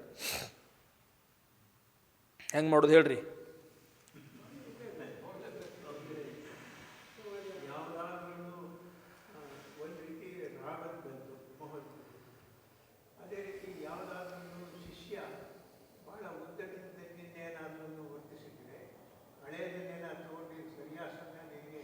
ಅದು ಹೇಳಿರಲ್ಲಿ, ಅದನ್ನು ಹಿಂದೆ ಹೇಳಿದ್ರು, ದ್ವೇಷಪೂರ್ವಕ ನಿಮ್ಮ ಸಮಾಧಿ ಕೂಡ ಹಾಳು ಮಾಡ್ಬೋದು ನಿಮ್ಮ ಶಿಷ್ಯ ಅಂತ ಹೇಳಿದಾರೆ. ಯಾವುದಾದ್ರೂ ಹಿಂದೆ ಆಗಿರುವಂಥ ಘಟನೆಗಳನ್ನು ನೆನಪಲ್ಲಿ ಇಟ್ಟುಕೊಂಡು ಅದನ್ನು ನಿಮ್ಮ ಮೇಲೆ ದ್ವೇಷ ತೀರಿಸ್ಕೊಳ್ಳೋದಕ್ಕೋಸ್ಕರ ಒಳ್ಳೆ ಸರಿ ಸಮಯ ಸಿಕ್ಕಿದೆ, ಈಗ ಸಮಯದ ಸದುಪಯೋಗ ಮಾಡ್ಕೊಳ್ಬೇಕಂತ ಸಮಯ ಸಾಧಕರು ಅಂತ ಹೇಳ್ತಾರೆ ಅವರು.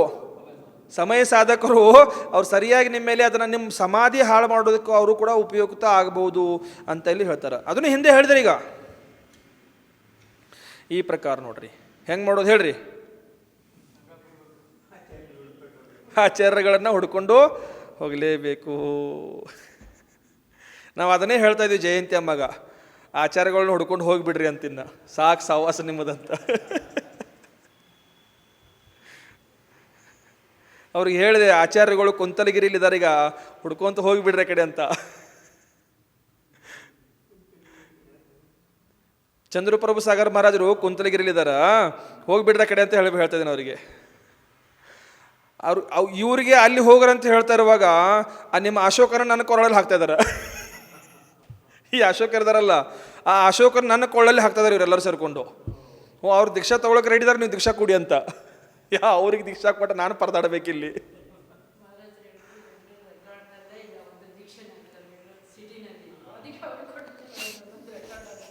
ರೆಕಾರ್ಡ್ ಮಾಡ್ರಿ, ರೆಕಾರ್ಡ್ ಆಗಿಬಿಡುತ್ತೆ ಅದು. ದಿಗಂಬರ್ ಮುನಿ ಅವ್ ಶುಲ್ಲಕ್ ಬಿಡ್ಲಿಕ್ಕೆ ಶ್ರಾವಕರವರು.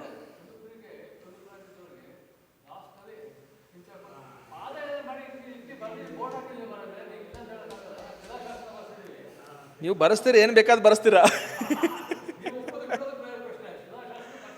ನೀವೇನು ಬೇಕಾದ್ ಬರೆಸ್ತೀರಾ.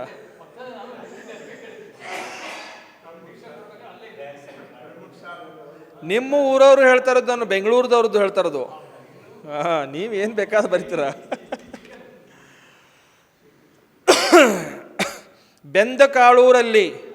ಬೆಂದಕಾಳೂರಿನ ಇತಿಹಾಸದಲ್ಲಿ ಇನ್ನೂ ತನಕ ಯಾರು ದಿಗಂಬರ ಮುನಿಗಳು ಆಗಿಲ್ಲ. ಬೆಂದಕಾಳೂರದವರು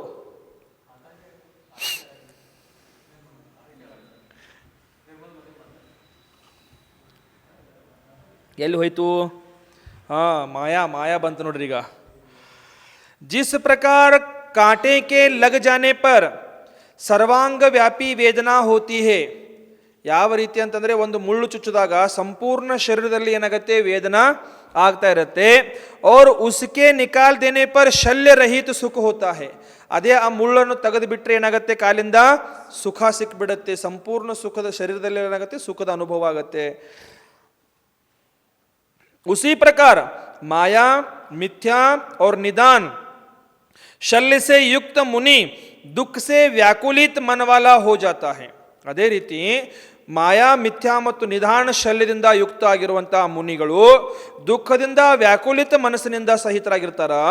और जब माया आदि शल्य से रहित होता है, ಮತ್ತೆ ಯಾವಾಗ ಮಾಯಾ ಆದಿ ಶಲ್ಯದಿಂದ ರಹಿತರಾಗ್ತಾರ, ಅರ್ಥಾತ್ अपने दोषों की आलोचना करता है, ತನ್ನ ದೋಷಗಳನ್ನು ಆಲೋಚನೆ ಮಾಡ್ಕೊಳ್ತಿರ್ತಾರ, तब परम सुख को प्राप्त होता है.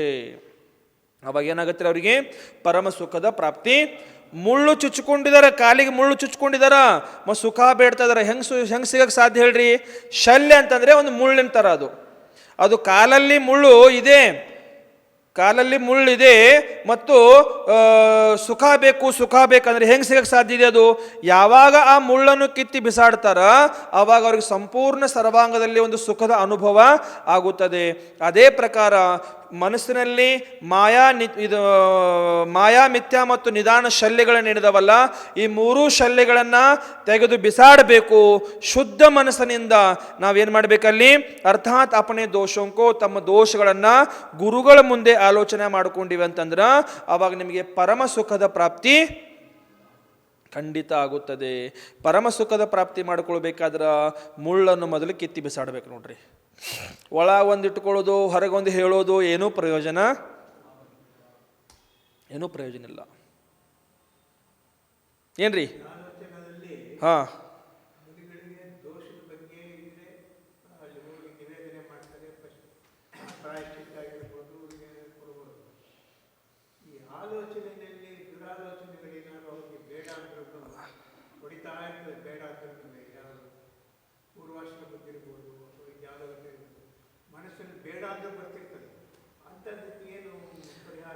ಅಲ್ಲಿ ಇಲ್ಲವೇ ಇಲ್ಲ ಅಂತ ಹೇಳ್ತಾರೆ ಅಲ್ಲಿ. ಅದಕ್ಕೆ ಹೇಳಿದ್ರು ನೋಡ್ರಿ, ಇಲ್ಲಿ ಮಾಯಾ, ಮಿಥ್ಯಾ, ನಿಧಾನ, ಈ ಮೂರು ಶಲ್ಯಗಳೇನಿದಾವಲ್ಲ, ಈ ಮೂರು ಶಲ್ಯದಲ್ಲಿ ಎಲ್ಲ ಬಂದವಲ್ಲಿ.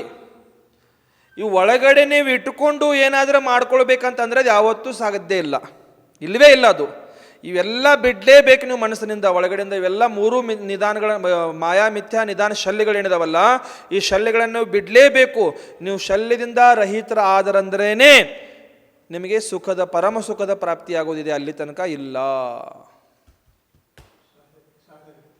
ಅದೇನೂ ಇರಲಿ, ಅದು ಪೂರ್ವಾಶ್ರಮದಿರಲಿ, ಅಥವಾ ದೀಕ್ಷಾ ತಗೊಂಡ ನಂತರ ಇರಲಿ, ದೀಕ್ಷಾ ತಗೊಂಡು ಚರ್ಯಾ ಪಾಲನೆ ಮಾಡ್ತಾ ಇರುವಾಗಿರಲಿ, ಅಥವಾ ಆಚಾರ್ಯ ಸ್ಥಾನದಲ್ಲಿರುವಾಗಿರಲಿ, ಸಂಘದ ವ್ಯವಸ್ಥೆ ಮಾಡ್ತಾ ಇರುವಾಗಿರಲಿ, ಸಂಘದಲ್ಲಿ ಮುನಿಗಳಿಗೆ ದೀಕ್ಷಾ ಕೊಡ್ತಾ ಇರುವಾಗಿರಲಿ, ಅಥವಾ ಸಂಘದಲ್ಲಿರುವಂಥ ಮುನಿಗಳನ್ನು ಚರ್ಯಾ ಪಾಲನೆ ಮಾಡಿಸ್ತಾ ಇರುವಾಗಿರಲಿ, ಆದಿ ಎಲ್ಲ ಪ್ರಕಾರದ ವಿಧಿ ವಿಧಾನಗಳಲ್ಲಿ, ಎಲ್ಲ ಪ್ರಕಾರದ ಕ್ರಿಯೆಗಳಲ್ಲಿ ನಿಮ್ಮಲ್ಲಿಂದ ಏನೇನು ದೋಷಗಳಾಗಿದ್ದಾವ ಅವೆಲ್ಲವನ್ನು ದೋಷಗಳನ್ನು ಈ ಶಲ್ಯಗಳಿಂದ ರಹಿತನಾಗಿ ನೀವು ಗುರುಗಳ ಹತ್ರ ಪ್ರಕಟ ಮಾಡಿಕೊಳ್ಬೇಕು.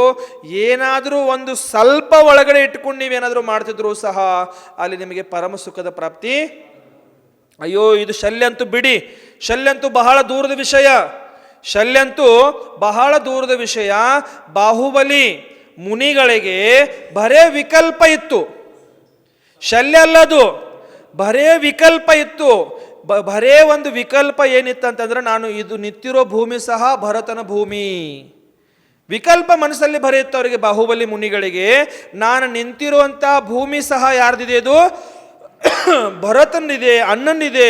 ಇದೆಲ್ಲ ಸಂಪೂರ್ಣ 6 ಖಂಡ ಎಲ್ಲ ಯಾರ್ದಿದೆ ಅಂತಂದ್ರೆ ಆ ಚಕ್ರವರ್ತಿದಿದೆ. ಆ ಚಕ್ರವರ್ತಿ ಭೂಮಿ ಮೇಲೆ ನಾನು ನಿಂತ್ಕೊಂಡಿದ್ದೀನಲ್ಲ ಅನ್ನೋಂಥ ಬರೇ ಒಂದು ವಿಕಲ್ಪ ಇಟ್ಕೊಂಡಿದ್ರು ಮನಸ್ಸಲ್ಲಿ ಅವರು. ಆ ವಿಕಲ್ಪ ಮನಸ್ಸಲ್ಲಿ ಇಟ್ಕೊಂಡಿರೋ ಕಾರಣದಿಂದ 1 ವರ್ಷ ತನಕ ಕೇವಲ ಜ್ಞಾನಗೋಸ್ಕರ ಕಾಯಬೇಕಾಯ್ತು ಅವರಿಗೆ. ಬರೇ ಒಂದು ವಿಕಲ್ಪಗೋಸ್ಕರ 1 ವರ್ಷ ತನಕ ಕಾಯಬೇಕಾಯ್ತು ಅವರಿಗೆ ಕೇವಲ ಜ್ಞಾನಗೋಸ್ಕರ. ಯಾವಾಗ ಭರತ ಮತ್ತು ಬ್ರಾಹ್ಮಿ ಸುಂದರಿ ಆದಿ ಅವ್ರ ಪರಿವಾರ ಬಂದು ಅಲ್ಲಿ ಮುನಿಗಳಿಗೆ ನಮೋಸ್ತು ಮಾಡಿ, ಬಾಹುಬಲಿ ಮುನಿಗಳಿಗೆ ನಮೋಸ್ತು ಮಾಡ್ತಾರ. ನಮೋಸ್ತು ಮಾಡಿ ಅವ್ರು ಹೇಳ್ತಾರಲ್ಲಿ ಮುನಿಗಳಿಗೆ, ಯಾವ ಭೂಮಿ ಮೇಲೆ ನೀವು ನಿಂತಿದ್ದೀರಾ, ಯಾವ ವಿಕಲ್ಪ ನೀವು ಮನಸ್ಸಲ್ಲಿ ಇಟ್ಕೊಂಡಿದ್ದೀರಾ ಅದನ್ನು ಬಿಟ್ಟು ಹಾಕ್ಬಿಡಿ. ಈ ಭೂಮಿ ಯಾವತ್ತೂ ನಂದಲ್ಲ ಅಥವಾ ನಿಂದಲ್ಲ, ಇದು ಯಾವತ್ತೂ ಯಾರ್ದೂ ಇಲ್ಲ. ಈ ಭೂಮಿ ಯಾರ್ದೂ ಇಲ್ಲ.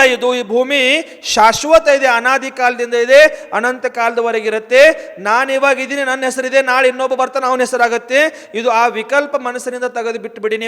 ನೀವು ಕಾಲು ಬೆರಳ ಮೇಲೆ ನಿಂತಿದ್ದೀರಲ್ಲ, ಕಾಲು ಊರಿ ನಿಂತ್ಕೊಂಡು ಬಿಡಿ ಅಂತ ಯಾವತ್ತು ಅವರೆಲ್ಲ ನಿವೇದನ ಮಾಡ್ತಾರ. ಅವ್ರ ನಿವೇದನ ಸ್ವೀಕಾರ ಮಾಡಿಕೊಂಡು ಕಾಲು ಊರಿದ ತಕ್ಷಣನೇ ಅವ್ರಿಗೆ ಕೇವಲ ಜ್ಞಾನ ಪ್ರಕಟ ಆಗಿಬಿಡುತ್ತೆ. ಅವರಿಗೆ ಅಂತರ ಮುಹೂರ್ತದಲ್ಲಿ ಕೇವಲ ಜ್ಞಾನ. ನೋಡ್ರಿ, ವಿಕಲ್ಪ ಹೋಯ್ತಲ್ಲಿ, ವಿಕಲ್ಪ ಹೊರಟು ಹೋಗಿಬಿಡ್ತು. ವಿಕಲ್ಪನೇ ಮುಖ್ಯ ಇದೆ ನೋಡ್ರಿ. 1 ವರ್ಷ ತನಕ ಕಾಯ್ಬೇಕಾಯ್ತು ಅವ್ರಿಗೆ. ಯಾರಿಗೆ? ಪ್ರಥಮ ಮೋಕ್ಷಗಾಮಿಗಳಿಗೆ.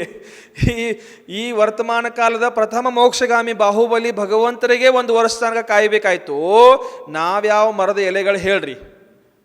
ಹಮ್ ಕಿಸ್ ಖೇತ್ ಕಿ ಮೂಲಿ ಹೇ ಬತಾವ್. ಹಾ ಹೇಳ್ರಿ. ಮೋಕ್ಷಗಾಮಿಗಳಿಗೆ ಕೇವಲ ಜ್ಞಾನಿಗಳಿಗೆ ಏನೂ ವ್ಯತ್ಯಾಸ ಇಲ್ಲ. ಅವರು ಮೋಕ್ಷವನ್ನು ಪಡ್ಕೊಂಡಿದಾರ, ಕೇವಲ ಜ್ಞಾನಿಗಳು ಮೋಕ್ಷ ಪಡ್ಕೊಳ್ಳೋರದಾರ, ಇಷ್ಟೇ ವ್ಯತ್ಯಾಸ. ನಿಯಮದಿಂದ ಅವರು ಮೋಕ್ಷ ಪಡ್ಕೊಂಡಿದ್ದಾರೆ. ಮೋಕ್ಷಗಾಮಿಗಳು ಮೋಕ್ಷ ಪಡ್ಕೊಂಡಿದ್ದಾರೆ. ಈಗ ಮೋಕ್ಷವನ್ನು ಪಡ್ಕೊಂಡು ಅಲ್ಲಿ ಮೋಕ್ಷದಲ್ಲಿ ಕೂತ್ಕೊಂಡ್ಬಿಟ್ಟಾರೆ ಈಗ ಅವರು. ಆದರೆ ಈ ಕೇವಲ ಜ್ಞಾನಿಗಳು ಇನ್ನು ನಿಯಮದಿಂದ ಮೋಕ್ಷ ಪಡ್ಕೊಳ್ಳೋರು ಇದ್ದಾರೆ. ಮುಂದೆ ಅಲ್ಲ, ಅದೇ ಭಾವದಿಂದ ಮೋಕ್ಷವನ್ನು ನಿಯಮದಿಂದ ಪಡ್ಕೊಳ್ಳೋರೆ ಅವರು ಅಂತ ನಿಯಮ ಇದು. ಸರಿದಿಲ್ರಿ? ಈ ಪ್ರಕಾರ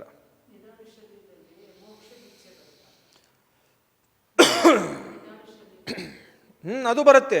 ಅದನ್ನು ಇಟ್ಕೊಳ್ಬಾರ್ದು ಅಂತ ಹೇಳಾರ ಇಲ್ಲಿ.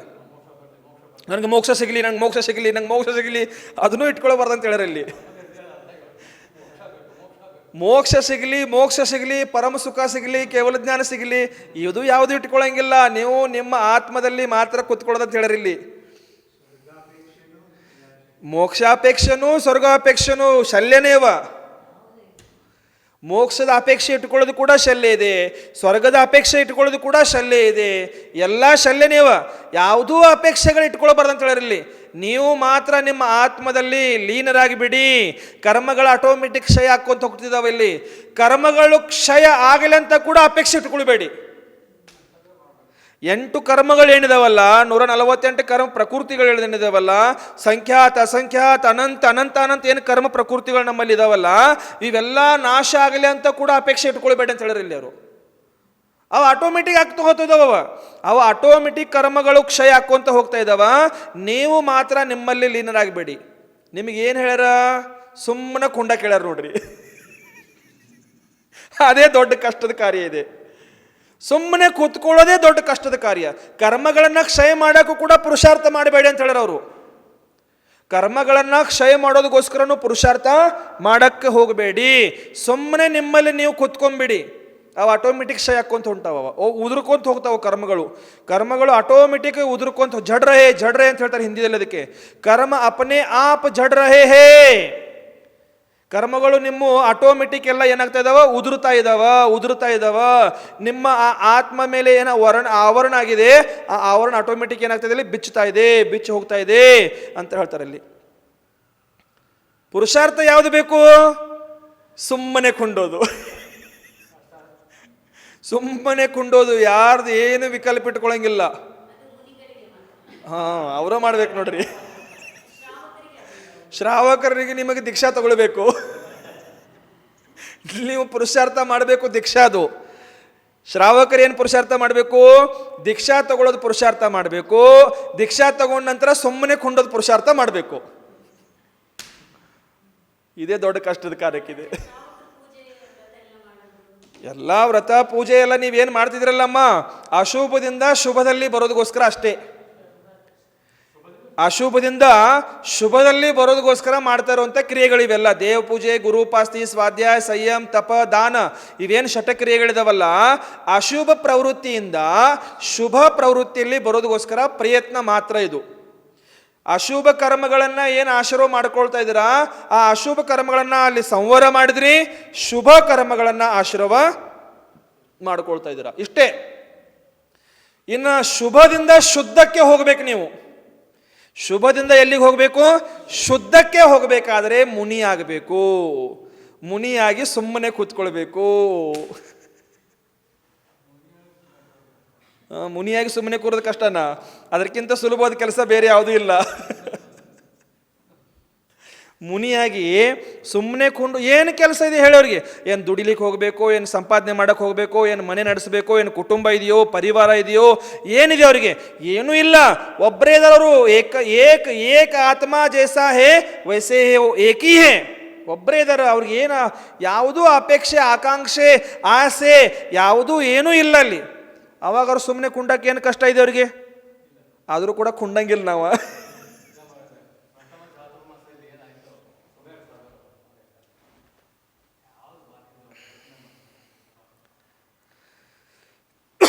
ಯಾರು ಬಂದರೂ ಅಷ್ಟೇ, ಯಾರು ಬರೆದಿದ್ರು ಅಷ್ಟೇ, ಯಾರು ಆಹಾರ ಮಾಡಿದ್ರು ಅಷ್ಟೇ, ಯಾರು ಮಾಡದಿದ್ರೂ ಅಷ್ಟೇ, ಯಾರು ಸೇವೆಗೆ ಬಂದರೂ ಅಷ್ಟೇ, ಯಾರು ಸೇವೆಗೆ ಬರೆದಿದ್ರೂ ಅಷ್ಟೇ. ಏನು ಅದರ ಅಪೇಕ್ಷೆ, ಆಕಾಂಕ್ಷೆ, ಆಸೆ ಏನೂ ಇಲ್ಲವೇ ಇಲ್ಲ ಅಲ್ಲಿ.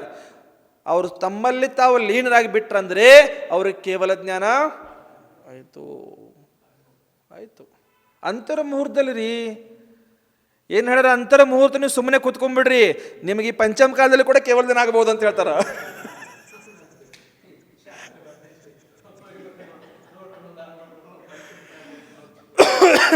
ಅಲ್ಲ, ಅದು ಸಾಧ್ಯನೇ ಇಲ್ಲ. ಯಾಕಂದ್ರೆ ಈ ಕಾಲ ಪ್ರಭಾವನೂ ಇರುತ್ತೆ, ಕಾಲದ ಪ್ರಭಾವನೂ ಇರುತ್ತೆ. ನೀವು ಅಂತರ ಮುಹೂರ್ತ ಸುಮ್ಮನೆ ಕೂರಕ್ಕೆ ಆಗಲ್ಲ ನಿಮಗೆ.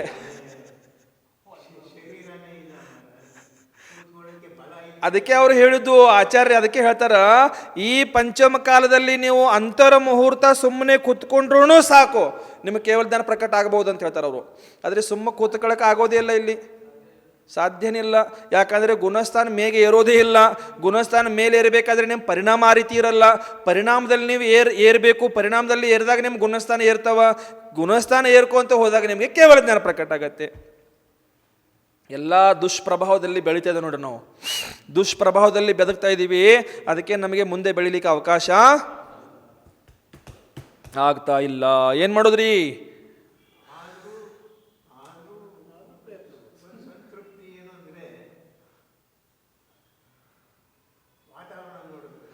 ಬೆಳಗ್ಗೆ 22 ಪರಿಚಯದಲ್ಲಿ ಚರ್ಚೆ ಮಾಡುವಾಗ ಹೇಳಿದ್ರು. ಏನು ಹೇಳಿದ್ರು ಅಂತಂದ್ರೆ, ಸಕಲ ಸಂಯಮದ ಪಾಲನೆ ಮಾಡಲಿಕ್ಕೆ ಈ ಪಂಚಮ ಕಾಲದಲ್ಲಿ ಸಾಧ್ಯ ಇಲ್ಲ. ಸಂಪೂರ್ಣ ಸಂಯಮ ಅಂತ ಏನು ಹೇಳ್ಯಾರಲ್ಲ, ಮೂಲಾಚಾರದಲ್ಲಿ ಯಾವ ರೀತಿ ಸಂಯಮದ ಪಾಲನೆ ಮಾಡಬೇಕು, ಯಾವ ರೀತಿ ಮುನಿಚರ್ಯೆ ಮಾಡಬೇಕು, ಅದನ್ನು ಉತ್ಕೃಷ್ಟ ಸಂಯಮ ಅಂತ ಹೇಳ್ತಾರೆ.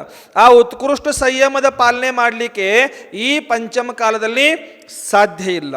ಈ ಪಂಚಮ ಕಾಲದಲ್ಲಿ ಆ ಉತ್ಕೃಷ್ಟ ಚರ್ಯೆ ಸಾಧ್ಯ ಇಲ್ಲ ಆಗಿತ್ತಂದ್ರೆ ಅಲ್ಪ ಸಂಯಮರೇ ನೀವು ಖಂಡಿತ ಮಾಡಬಹುದು. ಅಲ್ಪ ಸಂಯಮ ಮಾಡ್ಬೋದು. ಉತ್ಕೃಷ್ಟ ಸಂಯಮ ಮಾಡೋಕ್ಕಾಗಲ್ಲ ಅಂತ ಮನೇಲಿ ಕೂತ್ಕೊಳ್ಬೇಡ್ರಿ ಅಂತ ಹೇಳ್ತಾರೆ ಅವರು. ಉತ್ಕೃಷ್ಟ ಸಂಯಮದ ಪಾಲನೆ ಮಾಡೋಕ್ಕಾಗಲ್ಲ ಅಂತ ಮನೆಯಲ್ಲಿ ಕೂತ್ಕೊಳ್ಳೋಕೆ ಹೋಗ್ಬೇಡ್ರಿ.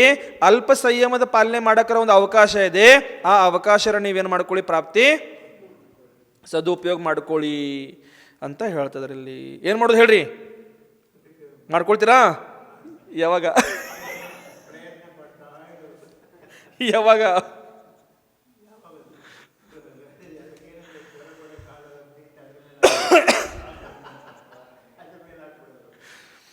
शल्य के 3 भेद है.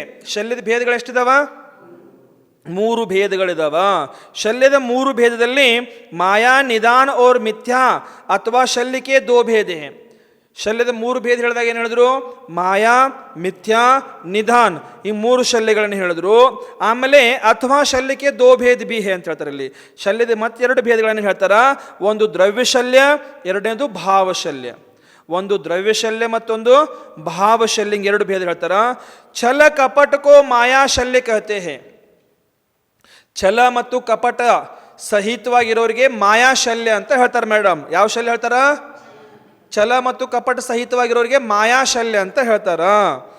ಪರಭವ ಮೇ ಭೋಗೋ ಕಿ ವಾಂಛಾ ಕರ್ನಾ ನಿಧಾನ ಶಲ್ಯ ಹೇ. ಪರಭವದಲ್ಲಿ ಆ ಭೋಗಗಳ ಆಸೆ, ಆಕಾಂಕ್ಷೆ, ವಾಂಛಾ ಮಾಡೋದಂತಂದ್ರ ನಿಧಾನ ಶಲ್ಯ. ಮತ್ತು ವಿಪರೀತ ಶ್ರದ್ಧಾಕೋ ಮಿಥ್ಯಾತ್ವ ಕಹತೆ ಹೇ. ಶ್ರದ್ಧೆ ಇದೆ ನಮ್ಮ ಹತ್ರ ಶ್ರದ್ಧೆ ಇದೆ, ಆದರೆ ಅದು ವಿಪರೀತವಾಗಿದೆ. ಶ್ರದ್ಧೆ ಇದೆ ನಮ್ಮ ಹತ್ರ, ಇಲ್ಲಂತಿಲ್ಲ, ಆದ್ರೆ ಅದು ಏನಿದೆ, ಅದು ವಿಪರೀತವಾಗಿ ಶ್ರದ್ಧೆ ಇದೆ, ಅದಕ್ಕೆ ಮಿಥ್ಯಾತ್ವ ಅಂತ ಹೇಳ್ತಾರ. ವಿರುದ್ಧವಾದ ನೋಡ್ರಿ, ತದ್ ವಿಪರೀತ ಅಂತ ಹೇಳ್ತೀವಿ ಅದಕ್ಕೆ ನಾವು. ಇದು ಹೆಂಗಿದೆ ಅದರ ವಿಪರೀತವಾಗಿ ಆ ರೀತಿ. ದ್ರವ್ಯ और ಭಾವಶಲ್ಯ का ಸ್ವರೂಪ ಆಗೆ ಕಹತೆ ಹೇ. ದ್ರವ್ಯ ಮತ್ತು ಭಾವಶಲ್ಯದ ಸ್ವರೂಪವನ್ನು ಇಲ್ಲಿ ಮುಂದೆ ಹೇಳ್ತೀವಂತ ಹೇಳ್ತಾರ. ಅದನ್ನು ನಾವು ಸೋಮವಾರ ದಿವಸ ಸಮಯ ಸಿಕ್ಕರೆ ಹೇಳುವ ಅಂತ ತಿಳ್ಕೊಂಡು, ಬೋಧಿ, ಸಮಾಧಿ, ಪರಿಣಾಮ ಶುದ್ಧಿ, ಸ್ವಾತ್ಮೋಪಲಬ್ಧಿ, ಶಿವಸೌಖ್ಯ ಸಿದ್ಧಿ, ಚಿಂತಾಮಣಿಂ ಚಿಂತಿತ ವಸ್ತು ದಾನೆ ತ್ವಾಮಂದ್ಯಮಾನಸ್ಯ ಮಮಸ್ತು ದೇವಿ. ನಮೋ ಅರಿಹಂತಾನಂ, ನಮೋ ಸಿದ್ಧಾನಂ, ನಮೋ ಆಯಿರಿಯಾನಂ, ನಮೋ ಉವಜ್ಜಾಯಾನಂ, ನಮೋ ಲೋಯೇ ಸೌವಸಾಹುನಂ. ದ್ವಾದಶಾಂಗ ಜಿನವಾನಿ ಮಾತಾ ಕಿ